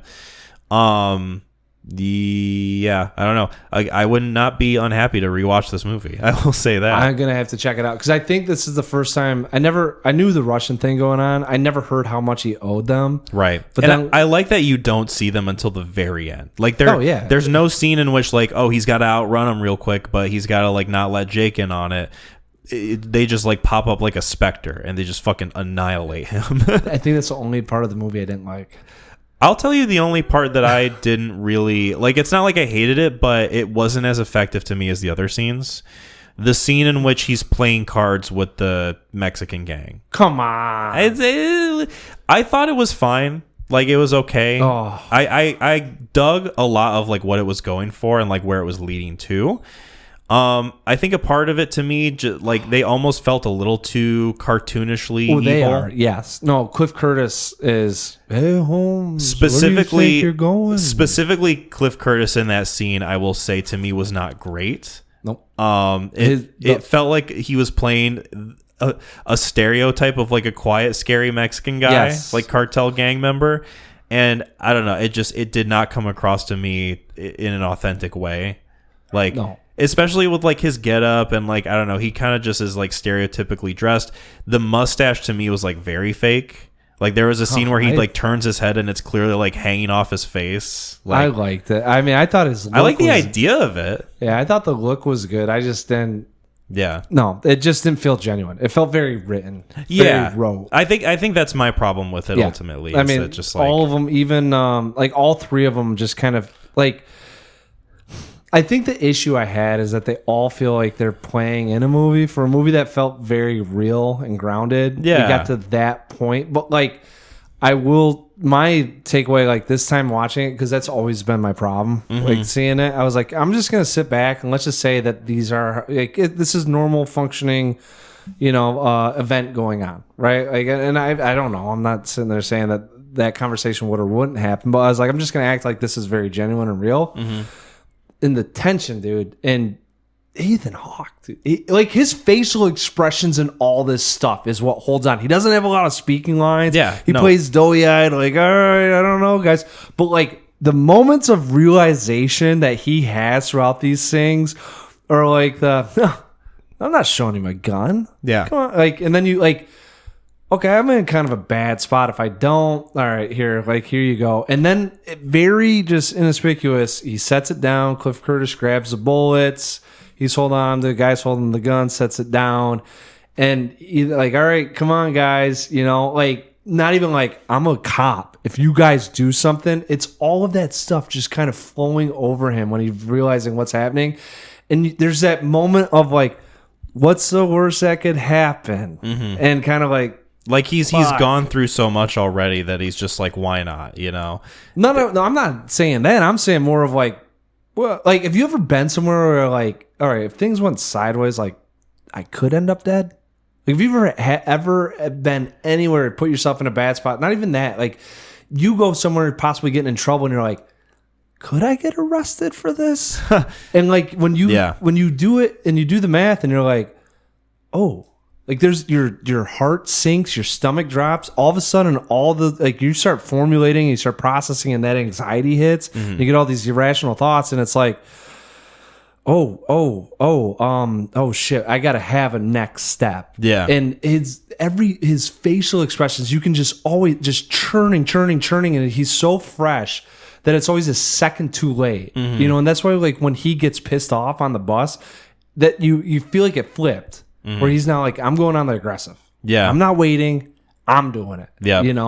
Yeah, it's great. And I think he is like really what's holding that scene together for me. Yeah. And especially when I compare it to the scene before where it's like him with Alonzo's guys and they're all just kind of like very effectively like scummy and like just slimy detective men. Yeah. And then you get to that scene with the Mexican gang and it's just like, okay, these are like just kind of mustache twirling, like they're being a little extra evil for the sake of the theatrics of it, I guess. But I don't know. To me, it was like a bit of a bridge too far to like get to that feeling. I don't know. I dated, and so I dated a girl, a Mexican girl. But I went to like a house party, and and being a white male, and it's just a different way. Like there's a certain level of like, all right, operations are different. It's just it's a different culture, but like kind of having that and gone through, and I'm not saying like, oh, I did one thing, so I'm judging everyone by this, but like being able to see like you start doing like it's a house party, people are loosening up, right? It's just a different way of life. So it's not like entirely like they're playing it bad to play bad. Like he's the head of the house, Cliff Curtis. So his relaxed nature with it and kind of that quiet confidence and also the calculating of what's going to happen, like it's menacing. I'm with you. I don't want to sit here and die on this hill with it and say like it's totally cheesy, but it's not that far off the realm of like we're in our environment. You're a stranger in here. Like they're not going to go out of their way to try to act any differently. It's just kind of, we're just hanging out. I mean, yeah, I don't want to step on toes here with calling them, but I mean, if they're the menacing part of society, then you got a guy in there. It's kind of like, we're not going to do anything wrong. Right. I'm just saying like those specific characters, like in that scene. Yeah. What did you mentioned that your least favorite scene was? I just didn't like how Alonzo died. It's so freaking, you take this, it's looked good for so long. That's the only thing to me that dated that movie. he's getting pumped, and it's like, dude, you get hit with 3 bullets, you're down. You don't sit there and shake like you get electrocuted. Yeah, I kind of like it in that it feels like an appropriate end for how he like kind of carried himself throughout the movie, because he's got such an aggrandizing view of himself and like his power throughout the film whenever he like interacts with anybody. Yeah, exactly. To me, that's like, okay, we're like seeing this guy for how pathetic he is, and like he has a pathetic death to go along with it. It to me felt appropriate for the way this character should have ended. Yeah, I guess, but I mean, it just doesn't look, I don't know, I guess I'm being too literal with it, but I'm like, you don't sit there and vibrate. Have him go down, like, have him go down and wheezing, and then they just riddle him again. It almost felt like a callback to something like Godfather, though, to me, where like Sonny. Yeah. Where like this guy gets blasted and he's just like, I don't like that death either. I don't know. I like it. It's fun. To me, it's fun. It's exaggerative. It's obviously the like movie, it's not. It's so grounded. That's what I'm saying. Like, it takes you out of it. Like, it's you're grounded, in this but world. There is like a stylistic element to it that I think is like playing into the fact that, oh yeah, there's like some action here. There's like some like kind of quick shots and like some like really cool like camera movements that accentuate the style of the film. Yeah. And I don't know. I thought that it was in line with that, at least, even if it's like a slightly different thing. Yeah, I know. Artistic taste. Yeah, I didn't agree with it. I just I vouch for it, and I think they should have put it in more. They should have more deaths like that, please. Everyone, every single person that dies in this film. It's so funny too, because I'm getting to the. I mean, you know, I know how it ends. I just don't remember like the last 2 scenes, right? So I'm watching this thing, and I'm like, oh yeah, that's right. And then that happened. I go, God. Every time I probably watch this thing, I get to this scene, don't remember it, and then I go, God.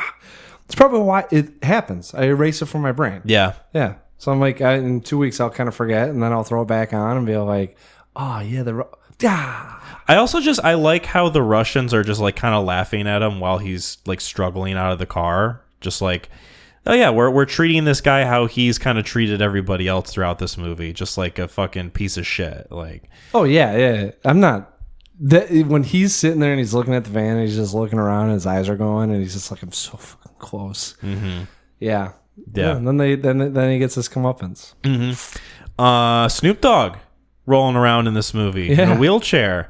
Not a bad performance, I thought. I thought he was decent. Yeah. He wasn't like extraordinary or anything, but you know, thought his inclusion of it was like fun in a way that like wasn't too distracting, I thought.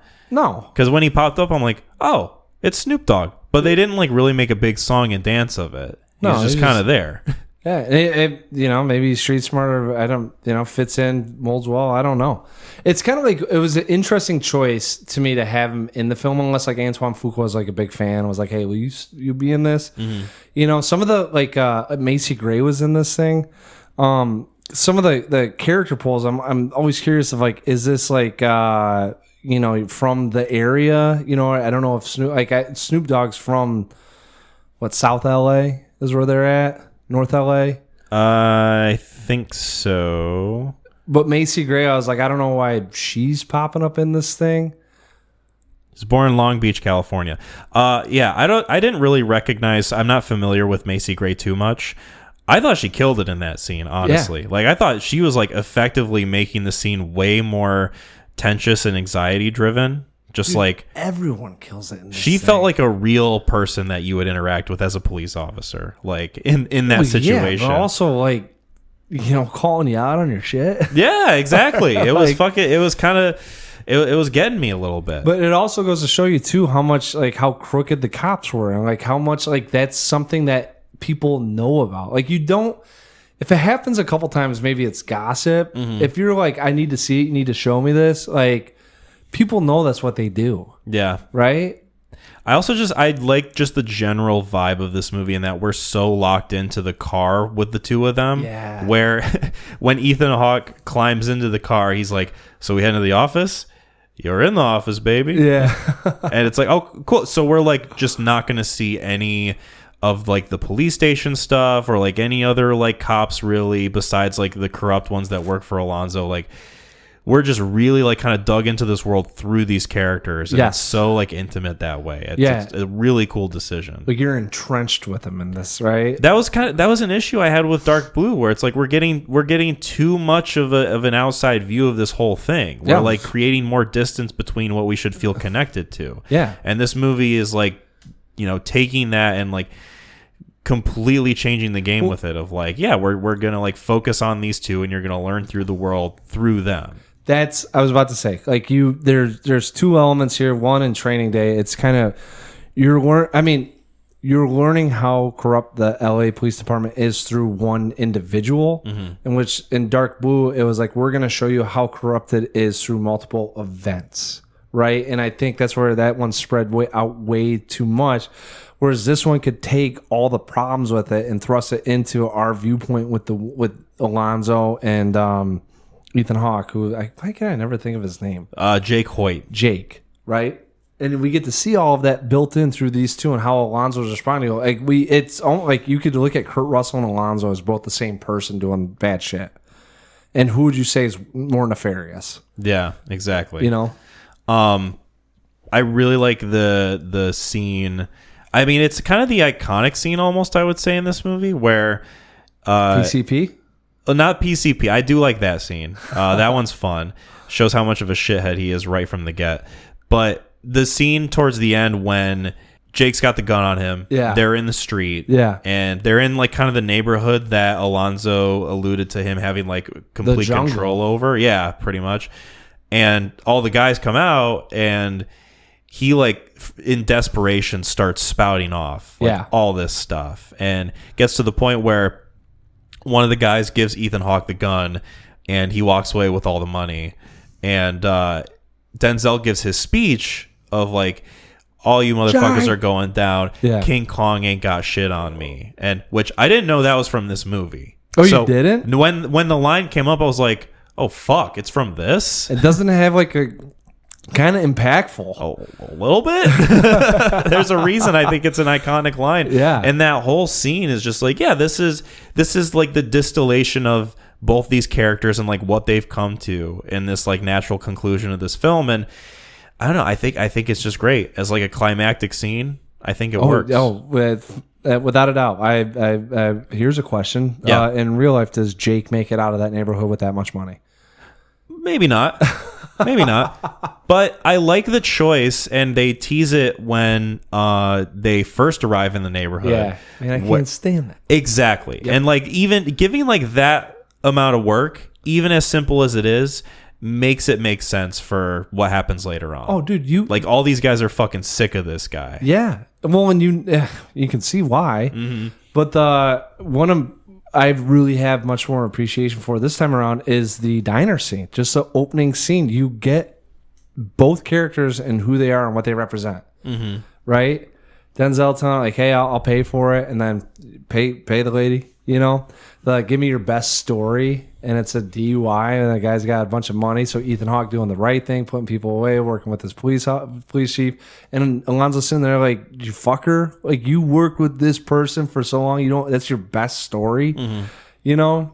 I'm reading here, so don't talk to me. It's great because like you said, it's a distillation of their dynamic. Yes. He's like stringing him along while Hoyt is telling the story. He's like, oh, okay, this is interesting. He's like kind of playing it up, and then like when he's done, he's like, man, that was a fucking shit ass story, or like whatever he says. Right? Like you're telling me. So let me get this straight. From what I learned from your story, you were hitched up with a baddie police partner, and the only interesting thing you can tell me is a DUI stop. Yeah. Like, just like completely deflates Ethan Hawke in a way that's like, wow. Well, not only that, but so think about it. If you're working with someone, like you go in there and someone walks in, they're like, man, did you fuck her? It's like, no, I don't. You can see who's good and who has the bad thoughts, mm-hmm. right? And it completely sets up for who Alonzo is.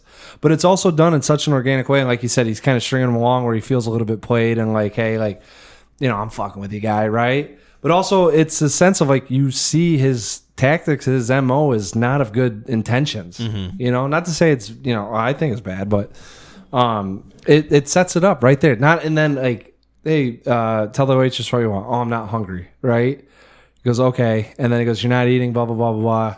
And he goes, okay, I'll take that. He said, no, you're not eating. You told me you're not eating. Mm-hmm. And so you see he's just jockeying him back and forth too. Like he's, manipulating in a sense, yeah. Let me ask you this. What is your interpretation of the snail joke? So I'm also embarrassed too because I laughed and then he goes, that's not funny. And I was like, I guess it's not.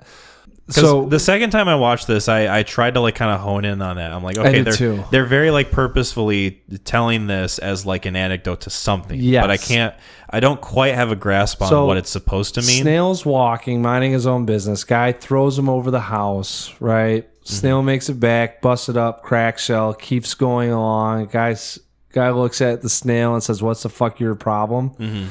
It might be an antidote for the rich and powerful. And for those that keep continuing along doing the right thing, right? Or continue along their path.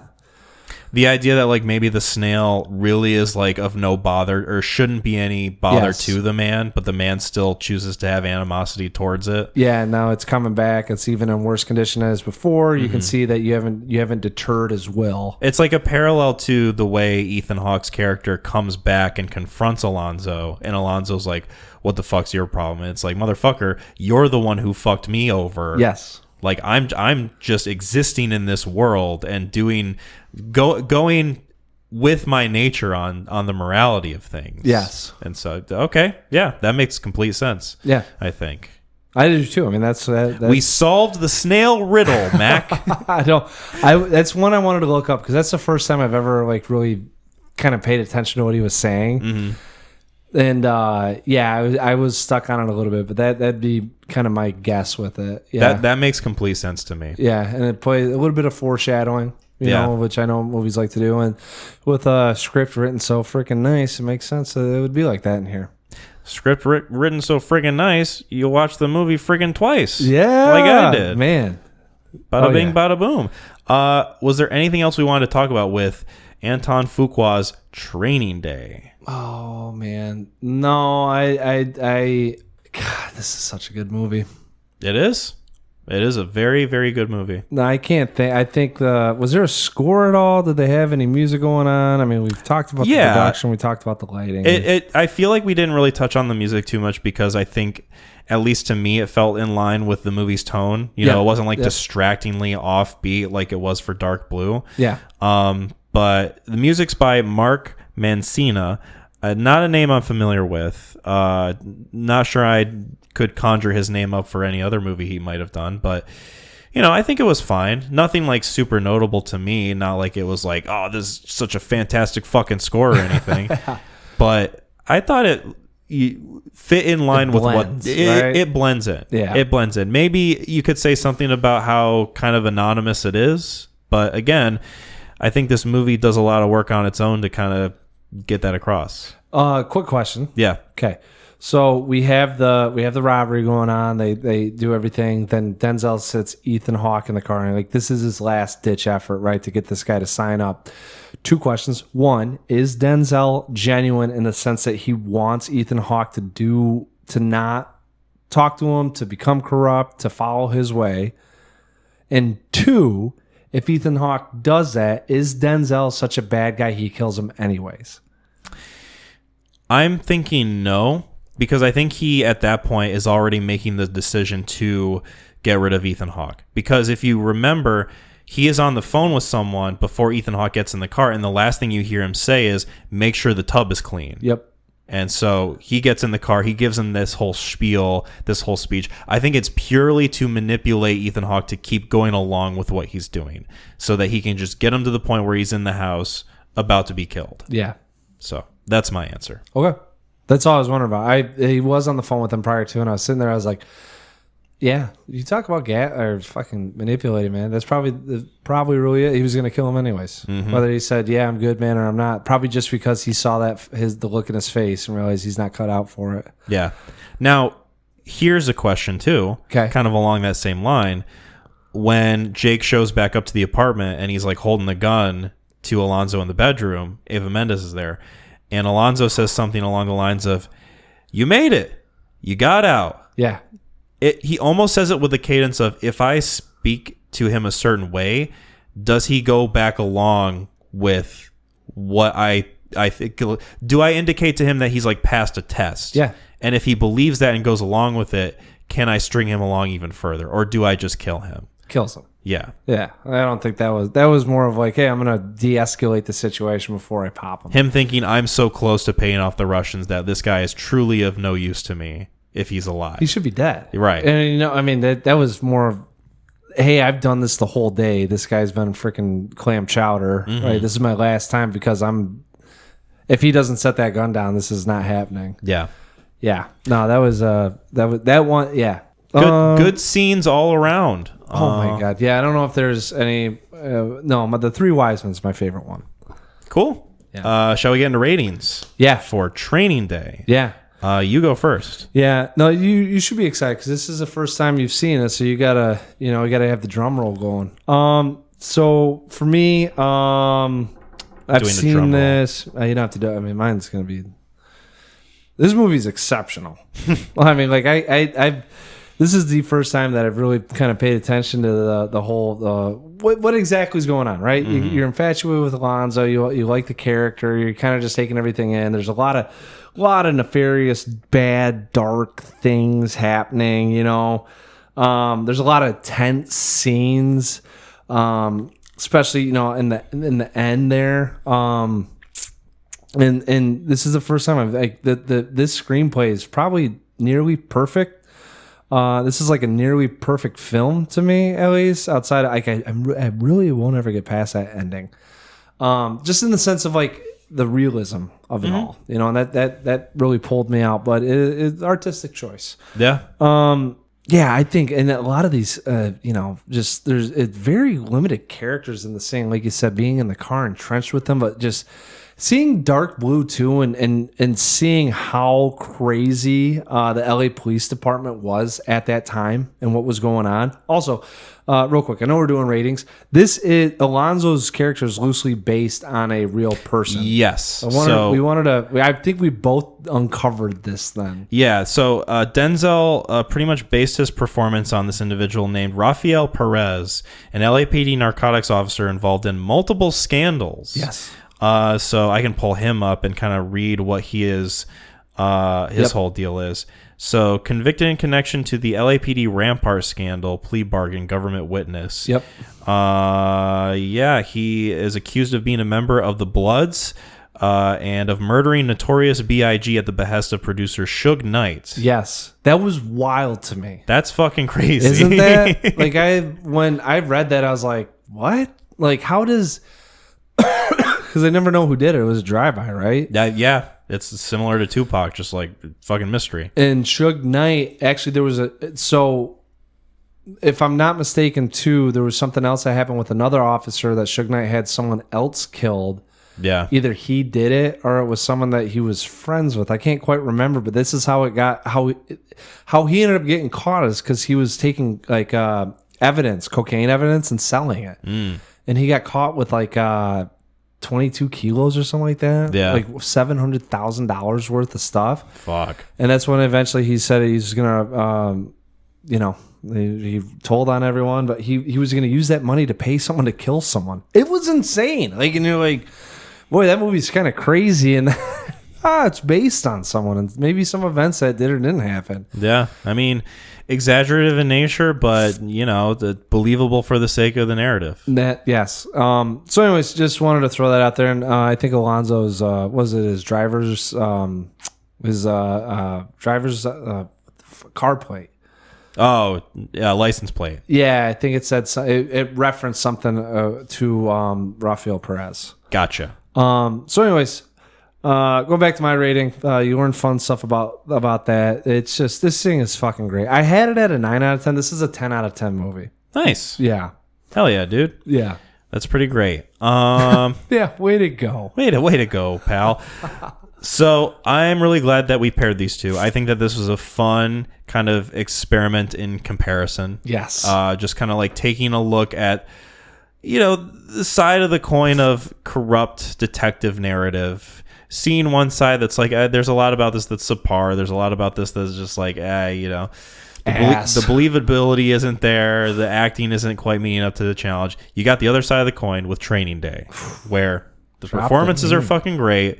The way that this is filmed and directed is just like, yeah, this is undeniable.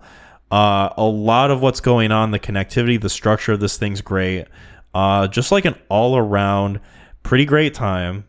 Don't get mad at my rating. I hope you're not gonna. The hell's that mean? Don't leap across the table and bite my head off, please. This is a very high 8 out of 10 for me. Oh God, how do you You know what? You're so all right. This is what happened. I'm very possible I could watch this again and bump it up. Very possible, my ass. You just watched it twice. Like, it's now. I will say, like when I originally saw it, this was a 7 out of 10 for me until I got into IMDb ratings and I watched it again and it was an 8. I had it at a 9 last I saw it and I bought. So every time I viewed it, it's gotten better. All right, but like I'm sure the same will happen for me. I had a buddy come over and he was listening to some of our apps and he's like, these are the ones I like. He goes, you guys drive me nuts. Like he goes, and he said the Batman. He was talking about the Batman stuff. He goes, you guys all fucking just trounced that thing, right? All of you just sat there and shit out, and then you're like, yeah, it's 8 out of 10. And I was like, our kids were running, so like we had to go chase them. So we didn't get back into the discussion, but like. Yeah, you do that shit. You just wax the whole time. A high 8 out of 10. All right, how's it get knocked down 2 stars? I wouldn't say it's the film being knocked down. I just would think that it's more so my personal feeling on just like how joyous I feel about it, I guess. I don't know. Like, it's a similar thing to Fury Road where like every time I go into Fury Road, I think I'm going to give this 5 stars, no problem, like 10 out of 10. And then I watch it, I'm like, it's almost there. It's almost there. I can't quite verbalize it. I can't quite explain it. I don't quite know what it is, but it's like right there. It'd be like an 8.90. I've never heard you explain. It's called a movie impressive. It is impressive. It's an impressive movie. Oh my God. Yeah, I guess. I don't know. 8 out of 10, baby. That's give me more 8 out of 10 rankings. This is where the freaking movies above replacement come into play. Right here. Pull up your Letterboxd. I want to see what other films. Well, Letterboxd only goes off 4 stars or 5 stars, right? So you can translate the star rating on Letterboxd to like out of 10. So like if you give something like 9.5 stars, that's or 9.5, 4.5 stars, that's like a 9 out of 10. 4 stars, 8 out of 10. Okay, all right, come on. Okay. I have Barbie. Okay. Get Out. Okay. Dune Part 1. Okay. Project Hail Mary. The Batman, as mentioned earlier. I have Wolf of Wall Street as an 8 out of 10. Yeah. I know that's kind of controversial with some people. That's probably where it maxes out for me. It's all right. I mean, it's a good film, but it's not like... Right. To me, it was like a little too long. 7.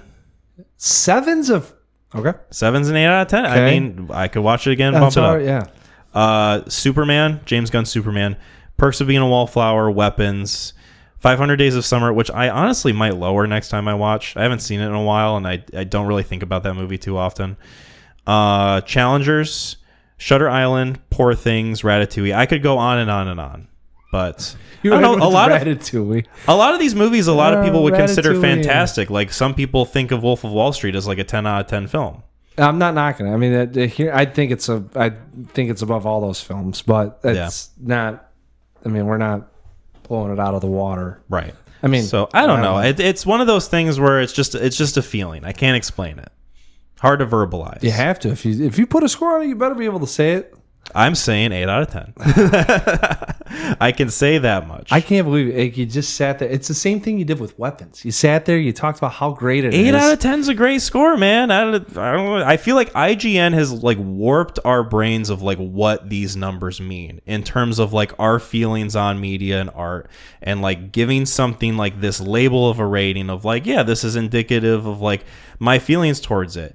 You give something an 8 out of 10, it's still, to me, a great movie. There's a lot of films that I own that are on the shelf over there that I've given an 8 out of 10. Well, I mean, like, there's got to be something holding it back from being better. That's what I'm saying. Where's that at? You sit there, like you said, how great everything was. What was the negative feedback? The negative feedback was mostly the The Mexican characters? The Mexican gang members specifically in that scene, the three of them, where they just, I don't know, the cartoonishly evil nature of them was kind of like taking me out of like the rest of what the movie was doing. But I mean, that's pretty much it. I think it's more just like the feeling that I get watching certain movies. Like, I'll use Mandy as an example. Okay. Mandy is a film that I watched that like I could understand someone watching this being like, okay, it's not my favorite movie. It's like a little slower paced, blah, blah, blah. I got done watching that movie. I immediately felt electrified. Yeah. I was like, fuck yes, this is like one of my all times. So I gave it a 10 out of 10. Movies that I give 9 out of 10, I'm like, there's a certain energy that I feel after watching it where I'm like, yeah, this is like pumping me up. This is like getting me going. This is like fucking awesome. Funny Games. Funny Games is a 10 out of 10 for me. But I don't know. I watched this movie and I think, yeah, this is a great movie. This is like one that I would gladly watch again. I'm not necessarily feeling that same energy of like overwhelming excitement or just like ecstatic energy. Yeah, I guess. I don't know. That's where I'm at with it. You're good. Hey, it's your score. I'm just curious. You wax poetically. You have one quibble and it's very small. And then we said you might have to watch it a third time and you gleefully said no problem. Hey, listen, movies are subjective. Our opinions on movies are subjective. And that means they're also subject to change. I could bump it up. One of the best movies ever made. I'm going to say it right now. There you go. Yeah. Actually, I don't know how many 10 out of 10s I have. I was going to say, yeah, I'm curious what your 10s are. I know you gave... What did you give that was like a 10 out of 10 recently that I was like kind of surprised by? It was like a recent movie that we discussed, I think. I have 114 10s. Oh, wow. I have 53. 53? Yep. So mine. So like I kind of said my Mendoza line is that 5 mark. Yeah.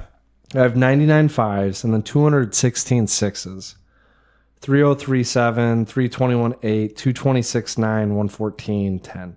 Okay. So you can kind of see I'm right there, and then it really shoots up. So there's a huge fat tail towards the end of this thing. Yeah.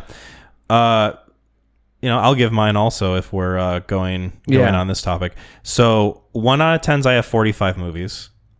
2 out of 10s, I have 59 movies. Okay. 3 out of 10s, I have 92 movies. It's going to keep going up. 4 out of 10 movies, I have 103. Okay. 5 out of 10, 147. 6 out of 10, 209. Keeps ramping up. Yep. 7 out of 10 movies, 238. And this is my most common rating, 8 out of 10, 300 movies. So Training Day is a common movie. I mean, it's also a thing of like, I mostly try to watch good movies that I know I'm going to enjoy. True. 9 out of 10, I have 182. So it's gone down a little bit. And then next to 1 out of 10, the most uncommon rating I give is 10 out of 10 with 53 films. So kind of gives you the idea. Letterboxd puts it in a nice rating curve. IMDb did that for me somewhere, and I saw it, and I was like, wow, I really, like, you can see where mine goes up and then kind of comes back down. Mm-hmm. Where it's like 7 and 8s are the pretty neck and neck. There's 18 more 8s than 7s. Yeah. So those two are pretty neck and neck. Mm-hmm. And then you can see it start coming down again, where the 9s and 10s, you don't hand out all that much. No, I try not to anyway. But I have a fair amount of 9s, but that's just, like I said, I try to watch movies that I know I'm going to like. Yeah. You get more of like an exponential path going there.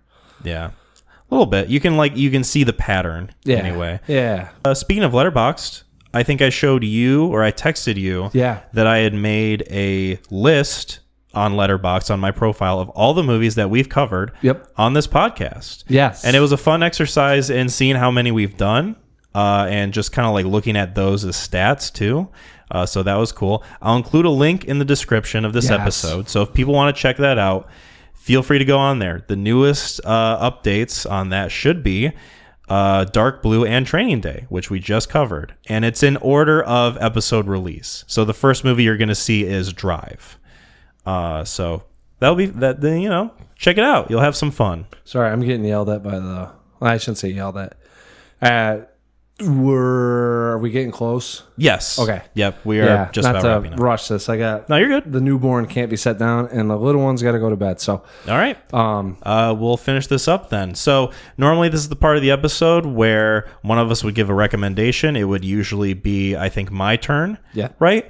But we've got a special episode coming up for our next installment. So in our next episode, we will be discussing the films Backrooms and Disclosure Day with special guests Trevor Jensen and Riley Clark from the What Goes Bump in the Night podcast. Yes. We will have 2 guests for our next episode, in episode 121. They'll be coming on to join us for discussing those films, as you know, as well as getting a sense of their experience with ghost movies, alien movies, specifically with Disclosure Day coming out.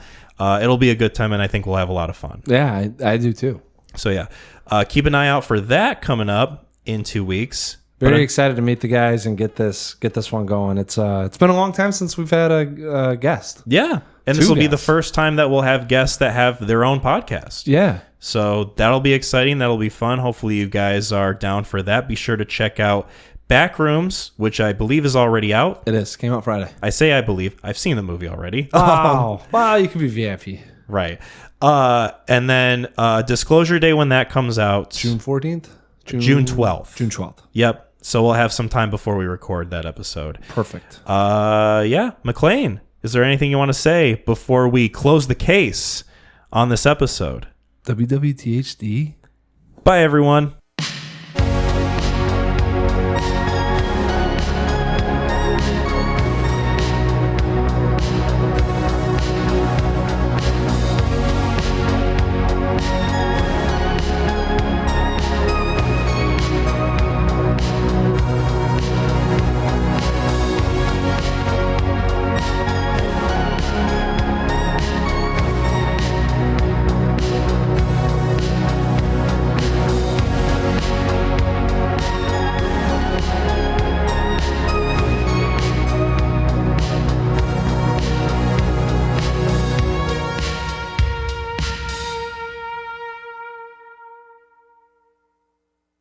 The Neon Crew podcast is hosted by Kyle Yates and McLean Parker.